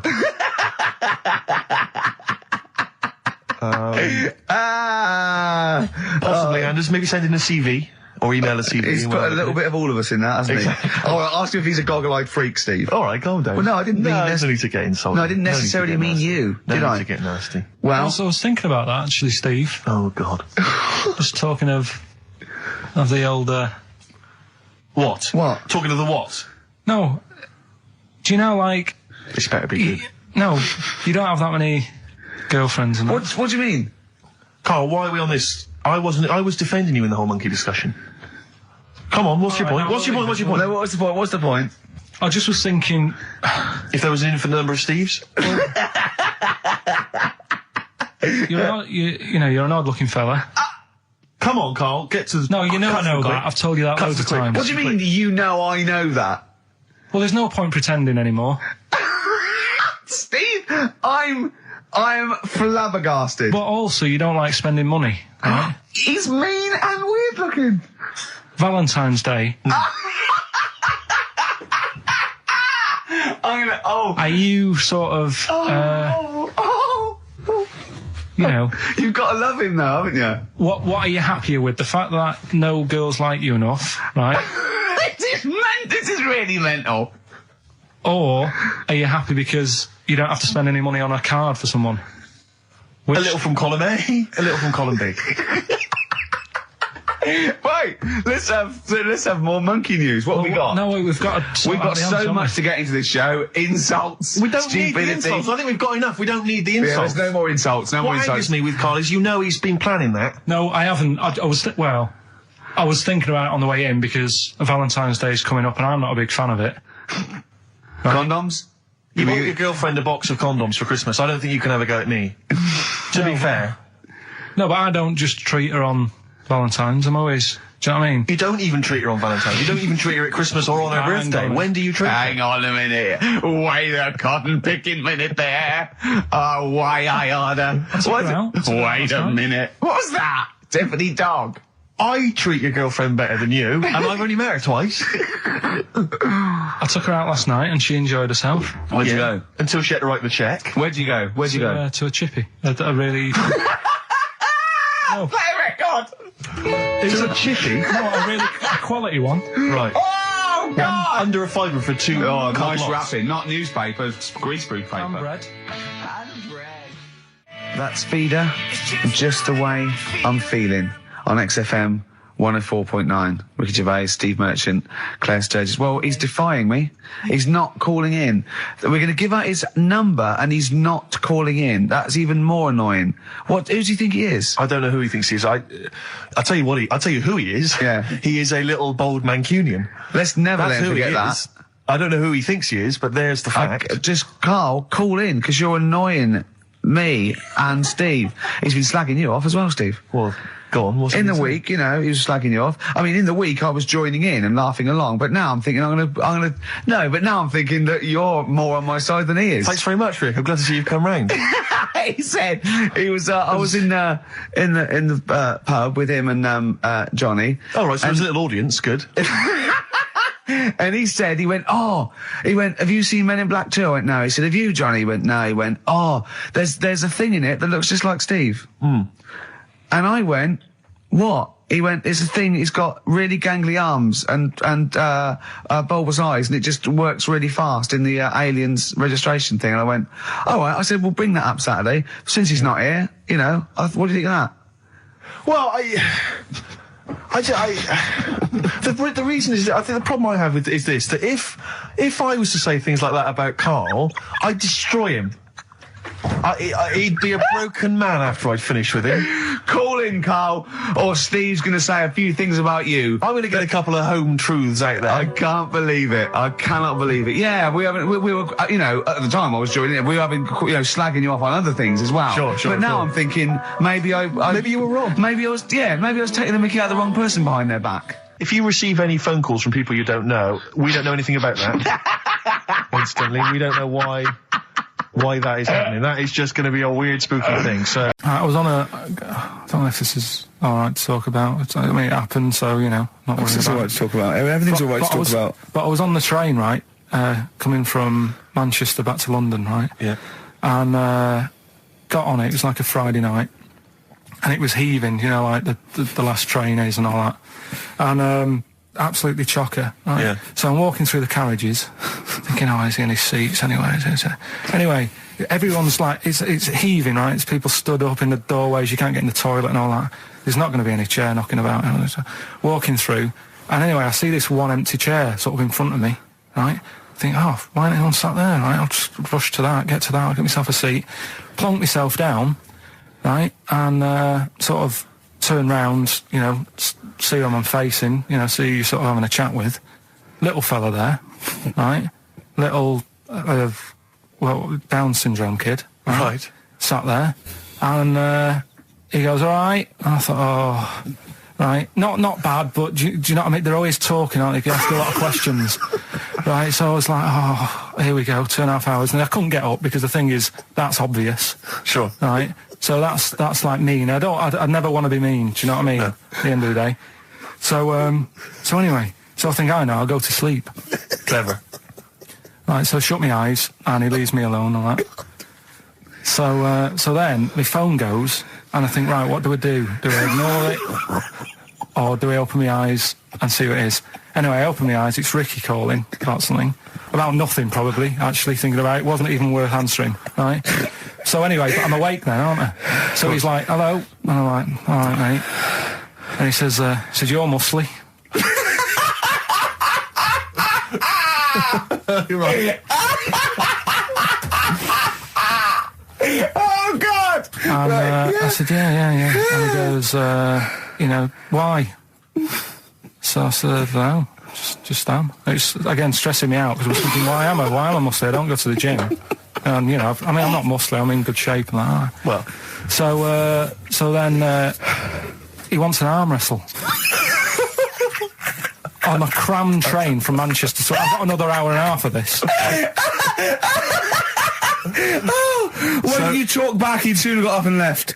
If you'd have started asking him questions, he'd have got up and left with the drivel you come out with. So anyway, do you know when you're under pressure, you're thinking, well, he's said that I'm muscly, right? So do I do it or not? What? And there's people watching, you know, not joining in, not sort of having a laugh and that with me, just like watching but pretending they're not. Oh, and I'm God. at one of those table seats, and he kept saying, come on, I want to arm wrestle. So, and he was getting loud, and I thought, oh, I best just have an arm wrestle. What do you mean? What do you mean? I best just have an arm wrestle. Well, what do you mean? Get it over and done with. I had to. If he's going to keep asking, I had another hour and a half on the train. Oh, God. So anyway. Oh, my God. I'm thinking who won. Well, I'm thinking, were people putting bets on? How was it working? It was stopped, and just as well, really. What do you mean it was stopped? Was it game? No. He was winning. I was struggling a bit, right? Yeah. And he was really like, you know, taking my arm down. And then he sort of let go and started laughing. And I thought, thank God he let go, because I would have made, you know what I mean? If I lost that, everyone's in the train looking, and all the rest of it.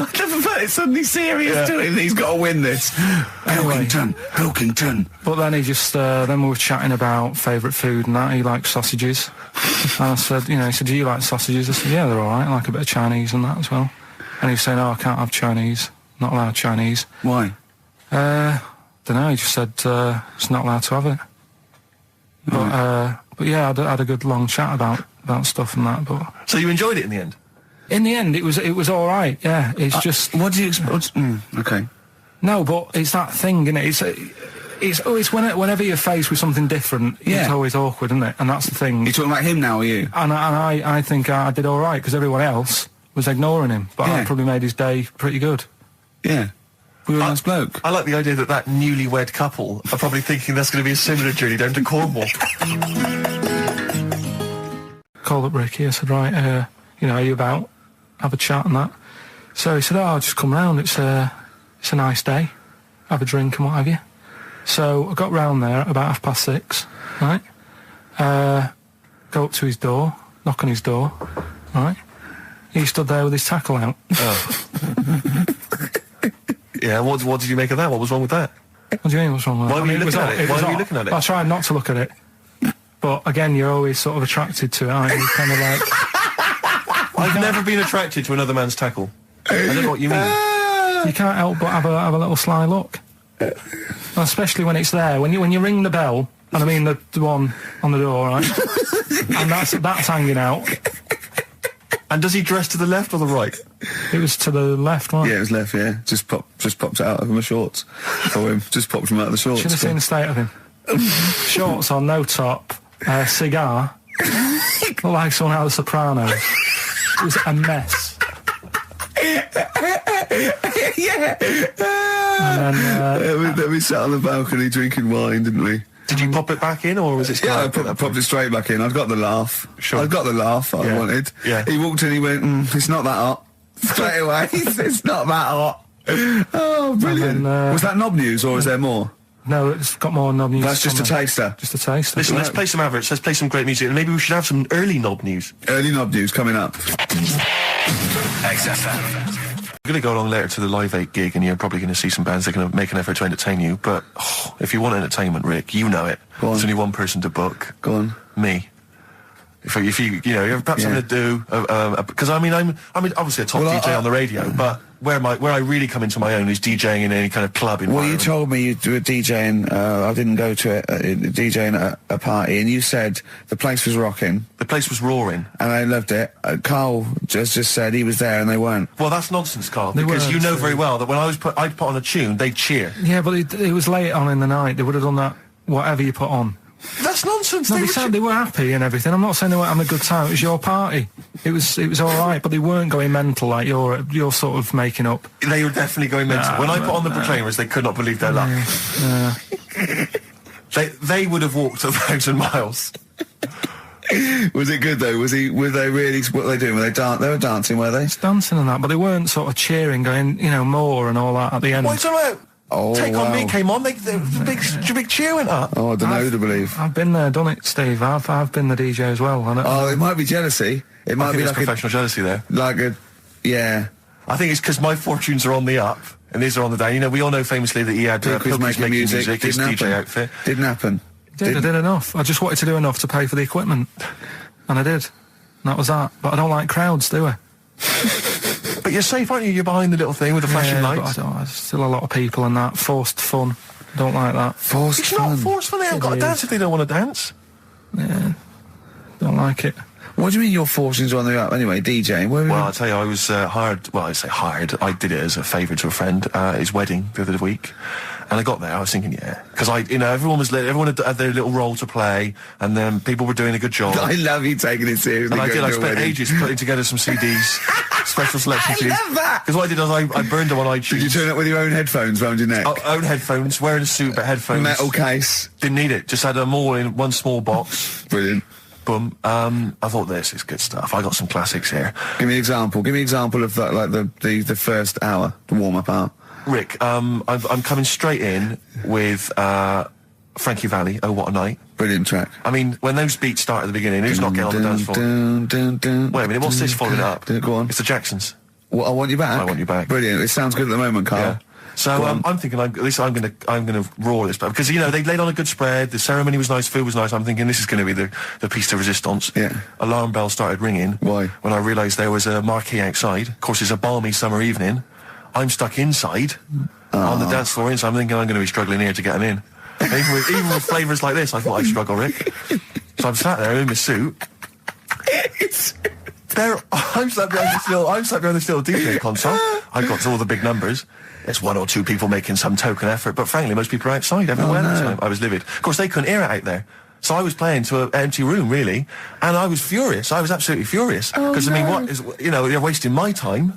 They're wasting, now I could have just stuck the CD on and They're gone out there, wasting couldn't I? Frankie Valli's. Wasting Frankie Valli's They're time. wasting the Jackson 5's They're time. wasting, D-Light's time. Yeah, yeah. And so I'm sat there, and there's a couple of people making a cursory effort. Mainly when they come to get a drink from the bar, they might have a little quick, couple of twos. You shout, we don't want your Not lot. interested. All of you or no All one. of you or no one at all. And then there's a microphone set up because people have been doing speeches. This little girl gets on the mic, right? It's being funneled through the speaker system. So every time I put my headphones on, Miss Dynamite, was it? It wasn't sadly Miss Dynamite, although she decided to have a little go at MCing. She was screeching her little head How off. old is she? Oh, I don't know, 8 or 9, at their most annoying. when children are at their most annoying, because they got a bit of confidence there, they're a bit cocky, they're not shy anymore, they're a bit arrogant. Yeah. She's screeching her head off, so I'm playing, and she doesn't know it. your face! I'm playing into the groove, no one's getting into the groove, because she's going mental, she's just going, what's this? I don't know what this is. Play something I know. I think I haven't got any bloody DJ Otsu or Crazy Frog. I'm not going to play what you... So she's just screeching along, ruining it for everyone. I say everyone, there was no one there. So she was ruining it for me. I bet you were really I was angry. furious. But of course as well, every time she screeched, it went through my headphones. So so of course and then her dad comes along, right? And I'm thinking, all right, he's seen I what's just imagine you in your suit, sweating, getting annoyed at someone ruining your set that no one's listening to. I think, her dad's coming over. He's going to put pay to this. He's realised that she's causing a disturbance. He comes over there, joins in. No. Sits her on his lap. He's just saying, she's having a well of a time. I'm thinking I'm furious. I'm thinking it's his responsibility to shut her up. He's not going to do anything. What can I do? I can't step in. No. And I know very well that if I interfere, he's going to say, oh, well, she's enjoying herself and no one's dancing anyway, and we've just got into a fracas. Yeah. And I didn't want to start a fight. No. Because I don't know then, but he'd have knocked you out, wouldn't he? Someone would have got knocked out. And I'm not saying who it would have been, but, but there would, to bear in mind, Rick, there would have been two of them. And, so I didn't want to get into a fight with him. And, anyway, so I'm playing. Anyway, so my friend came along. He realised what was happening, and I didn't have the guts to unplug the microphone because he'd have known. You see. Yeah. So I got my friend to do it when she had her back turned. So he pulled the plug out. The microphone went dead. She went, "What's going on?" I went, "I don't know what you're talking about." I said, "I don't know." She said, "Where the microphone's?" I said, "You must have broken it." I don't know what's going on. Someone will probably make you pay for that. And anyway, at least we shut her up. That is great. But it really went from bad to worse. And there's that thing when you panic, you start panicking. So you're putting on a lot of flavours that you would have saved to the last hour. What are we talking? Boom, boom, shake. Exactly, you're throwing him in early. Love Shack's coming on way too soon. Really? Oh, Love Shack before 11. It's heresy, but I had to do it.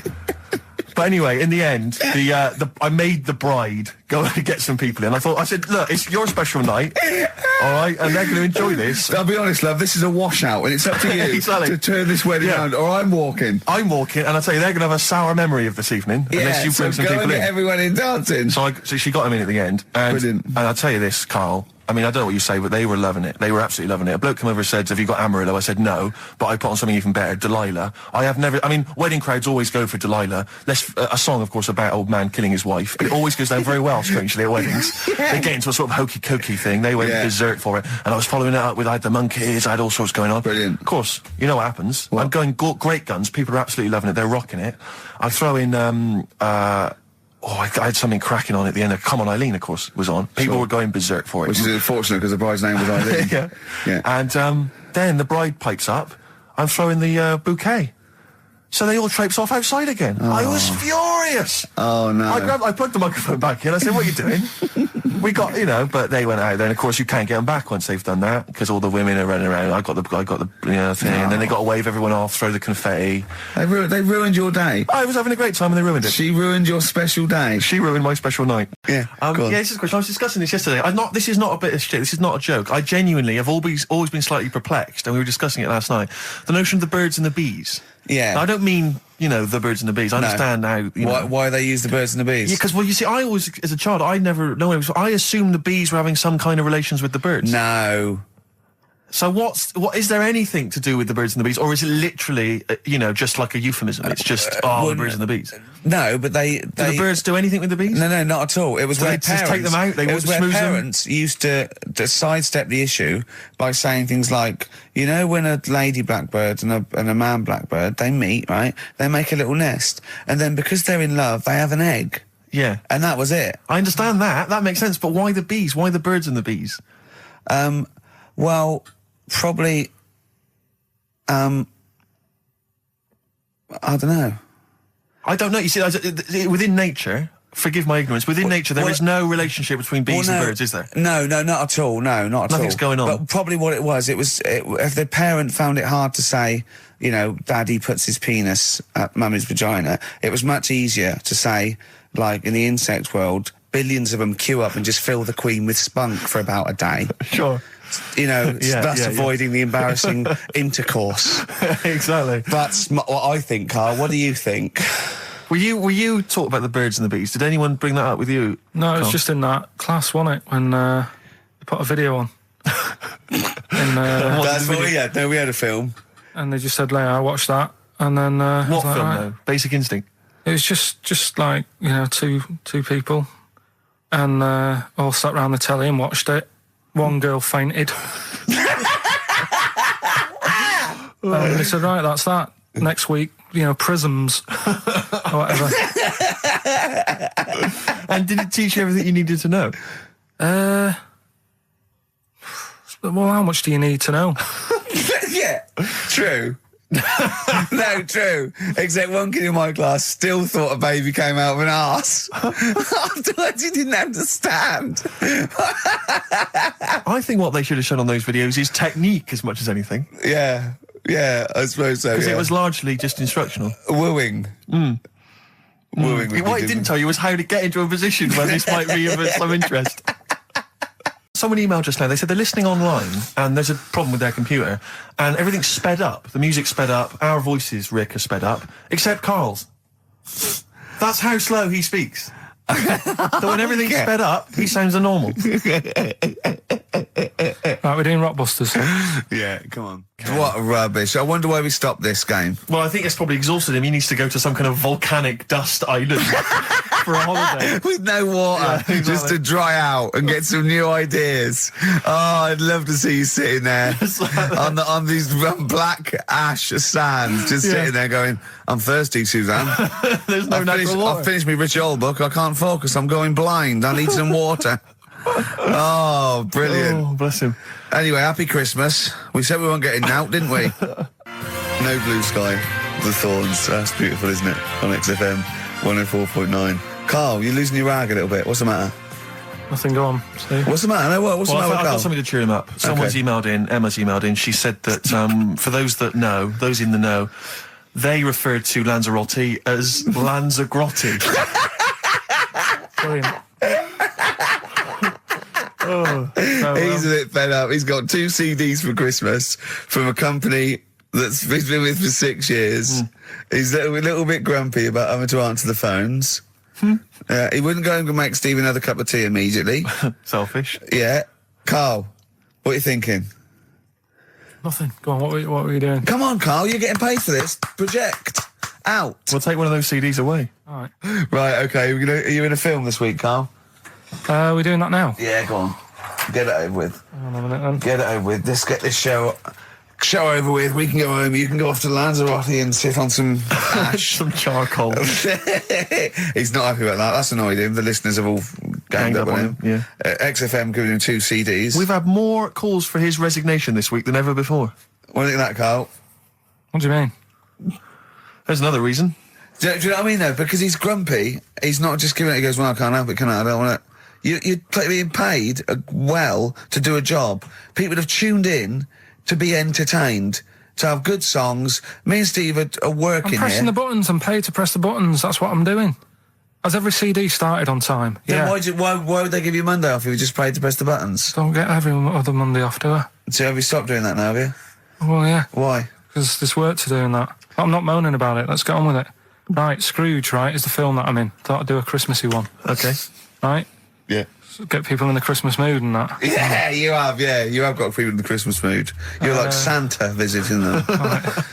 So... It's you in the film Scrooge. Yeah, Which yes. version of Scrooge? The old one. Is it? If it's just you moaning with bells, I'll be annoyed. Right, go That on. is essentially Scrooge. yeah. Right, Scrooge, listen to this, and then there's some question at the end. All right. And you can win some stuff and that. Yeah. All right. Yeah.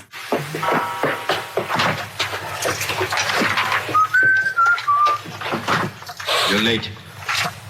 Only 20 minutes. What do you mean by coming in here this time of day? Hmm? I've just been doing some Christmas shopping, haven't I? Probably do some more shopping on Monday, because it's my day off, isn't it?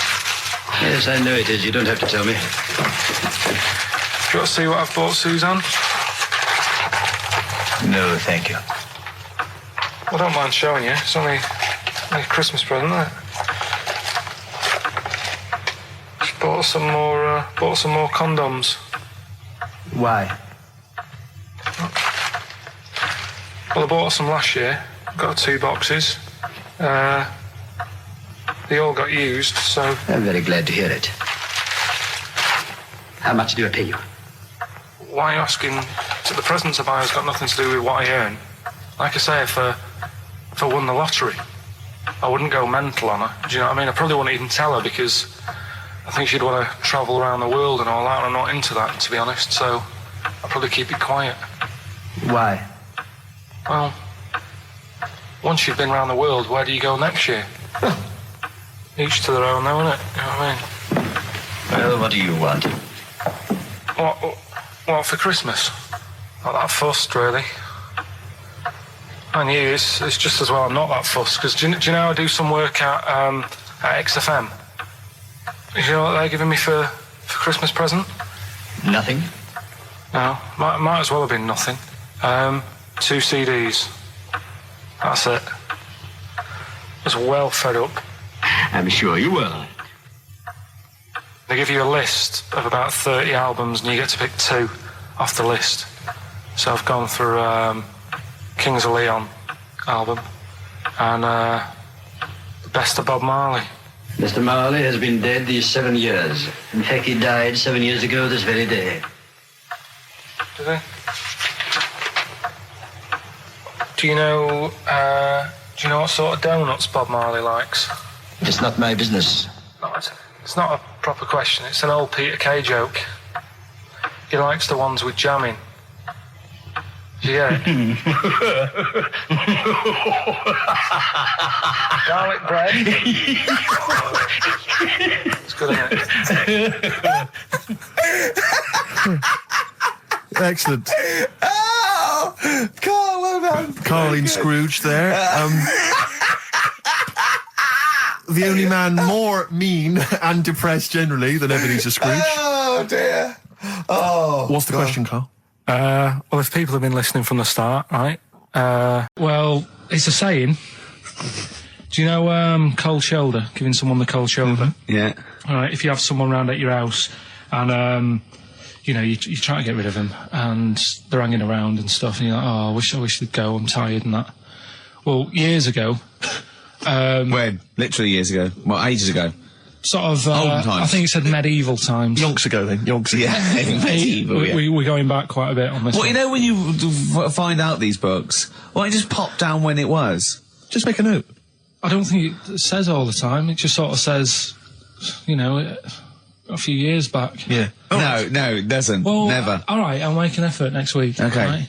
So, it's annoying that, because my girlfriend said to me, just make a note at the time, they'll stop having a go at you. Yeah. Yeah? And I kind of thought, it's all right. Didn't listen. I don't think it matters anyway in this one. We're looking at the saying, right? So Yeah. it's giving someone a cold shoulder, right? And what it is, right?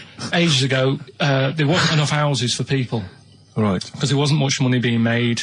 There weren't big businesses. People weren't earning good money like they are now. So there wasn't as many houses, right? So what you ended up getting is like, the rich people having a nice place to live. Oh. And the poor people were like wandering about, looking for places to live and that. And what they ended up doing is they had like, people would go around to the mate's house and say, look, I haven't got anywhere to live. It's a bit cold. Can you let me stay? Right? So they'd go, all right, then you can stay a couple of days. But they ended up staying for like weeks. Yeah. Right? So to sort of get rid of them, what they'd end up doing, they'd be making the dinner and they'd be making a lovely dinner, like a bit of meat, nice warm meat and nice veg, gravy. And This happened every time, did it? This is where the saying came This from. is what happened, Rick. This is what happened happened. every time. It was in that vague book. The book of vague sayings and stuff. Right, so they'd be making a nice meal, but what they did, they looked after all the family. But the person who won't go home, they just give them some, like, sort of a cut-off of cold meat. Right. So they'd say, you're giving them the cold shoulder. Meaning... Right. Okay, that's rubbish. Okay. Absolute. Karl, why would that necessarily work? Yeah. Why do they always, in every situation when you want to get rid of a lodger, well, still feed him every day, but make the meat lukewarm. So They always leave then. Yeah. Oh, this food's lukewarm. I'm going to become homeless and they again, go, wandering the hold streets. on, are you giving me the cold shoulder? Yes. Do you want me to leave? Yes. Just say leaving. No, I like to do it cryptically. That way, in years to come, someone will have a little saying about it. Well, anyway, that was our bacon in the morning. Yeah. If you've had enough of meat, we'll leave that. Well, Bacon in the morning! Oh, bacon in the morning if you've had enough of me! come back. What are the others? Just tease us again with the others. We'll come back to those. You've got, he's a bit of a nuisance, and we'll have a big fire tomorrow. Nice. Looking forward to that. Okay. Right then, so we've got, we'll have a big fire tomorrow. Yeah, go on. Is that the one you want? Let's go for it. Right, I think this was like round the 1700s.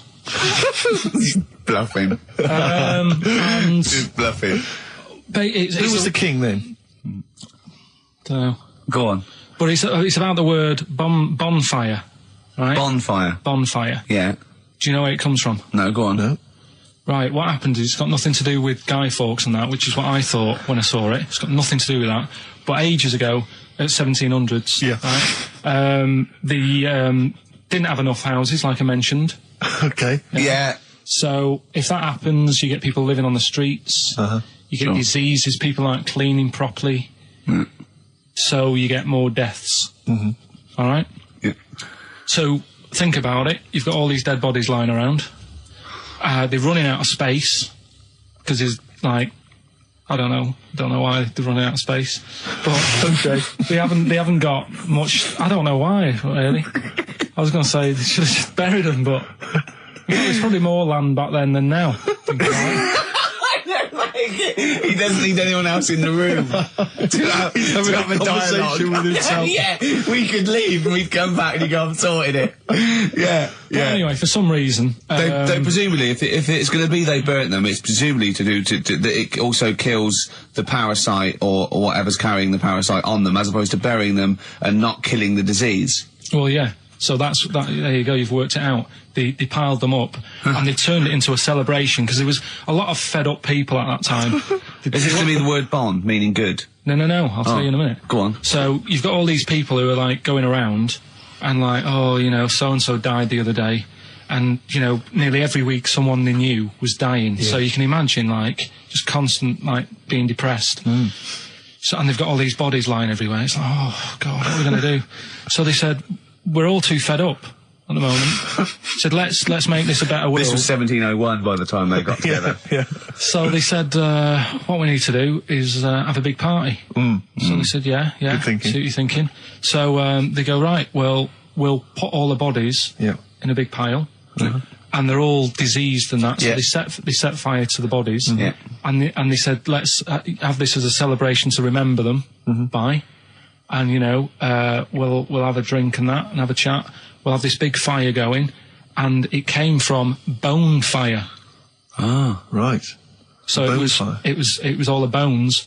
Bonfire is bone fire. Yeah. Excellent. Yeah? Like, follow me in the van. And he was like a northerner like you, and he was giving it all the, all right, yeah, you know. I tell my girlfriend's a DJ, she's got some of these speakers, they're fantastic, and he's giving me this. And then my mind starts working. Now that I've got a bit of time to think, I'm thinking, wait a minute, this all sounds a bit dodgy. Yeah. It dawned on me, Rick. You know, Paul, are you? You're streetwise. Exactly. You're streetwise, Steve. Not only that, I was thinking, how am I going to get them home? I've got to drop the car off at the BBC. How am I going to get these huge speakers back to where I live? And how can I pay for them? Because I've just spent £100 on Find the Lady with a couple of blokes in the square. It seemed like a fair game. Some of his friends were winning. But so I explained to him, I said, I can't get them back to like Brixton where I was living at the time. He went, don't worry, give us an extra 20 quid, we'll take them home for you.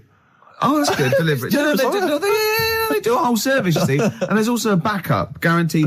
Did they have the guarantee, the 3-month guarantee? They didn't. No. But so I said, I'm not sure about that. He went, well, why don't you put them in a cab, send them back, and your housemates can collect it? I was like, oh, no, there'd be no one in.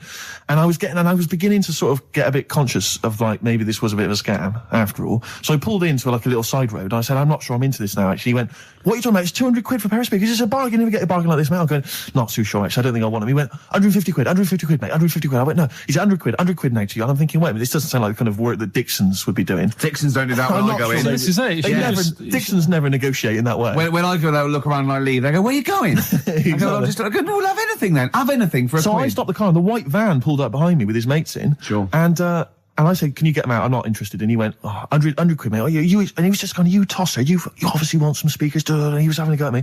So I was carrying the speakers out and putting them back in the white van. And he was just shouting at me. He was going, 70 quid, mate. I was like, 70 quid from 200. This is ludicrous. You realise that wasn't Dixon's policy then. Exactly. They don't usually shout, you tosser, as you leave the shop and walk down Camden High Street. They're not usually shouting, you tosser. You should have took the offer of like the monthly payments they've got on at the moment. So I mentioned I put them in there, and I sort of knocked the deal on the head, and I got back in my car, and they were in theirs, and I just looked in the rearview mirror, and they were punching the dashboard, like with aggression and venom, like we let that deal slip through our fingers. And I've never been so terrified in my life. I just sat there, and I was just thinking, oh my God, all I was thinking now is, what if I go back to the BBC, and they go, we've had a call from the police, the man at the garage, he saw you doing a dodgy deal. I love it. Well, what you do is you put the hire car in a drain in your front garden, and then go in and out of the toilet, just pouring bleach down, or Ajax, and then never know. Have you told... Oh, look, you're actually a little bit stressed today, aren't you? Because you had a drink last night, didn't you? I had a couple of drinks. Yeah. I was down at Steve's night. He was doing a bit of DJ. Yeah. Went down a storm. And that's why you're all grumpy. What? Do you hear what he just said? What? I was DJing last night, obviously that XFM evening. Yeah. Hour and a half. My friend and I split the time on the decks. Yeah. What was the word you just used? He went down a storm. We went down a storm. Right, 3 girls, I was walking to the toilets during my set. 3 girls went, you are a genius. Right? What's his name? Dane Bowers? Why? Zane Lowe? Because you played records in a certain order. Yes. No, sorry, Rick, if you can't deal with that. Sorry if you're a little bit jealous, because this time you can't share the award. All right? Dear. But it was my credit this time. You can tell he hasn't been a DJ. Because it's not just about... It's not just about that. The songs you play, it's the way you play them. Oh, the way you play them, whether it's 33 or 45, very important. Yeah, leave your hand on them as they're trying to go round. But so 3 girls there, charmed by me, they loved it. Yeah. Zane Lowe, XFM DJ and MTV presenter, probably one of the coolest blokes alive. He came up, gave us massive respect. He said, I'm loving your set. He actually used those words, right? There were people coming up, they couldn't believe their luck. It was roaring. We'd stick on a track, people would cheer as it came on, right? My particular favourite, Karl, I think you'll agree, my particular triumvirate, LL Cool J, Mama Said Knock You Out, leading straight into House of Pain, Jump Around, then straight into that current Elvis track that's been re-released, remixed by Junkie XL. I played the original, which I'd already played on XFM before. I'm already there, cutting edge. Yeah. Right? 3 old tracks, you mean? 3 old tracks. In a row? Yep. And I think the words that would best sum it up are, I kicked ass. Great. Rick. All right? Well, I'm going to be kicking some ass today. Hey, talking about DJing.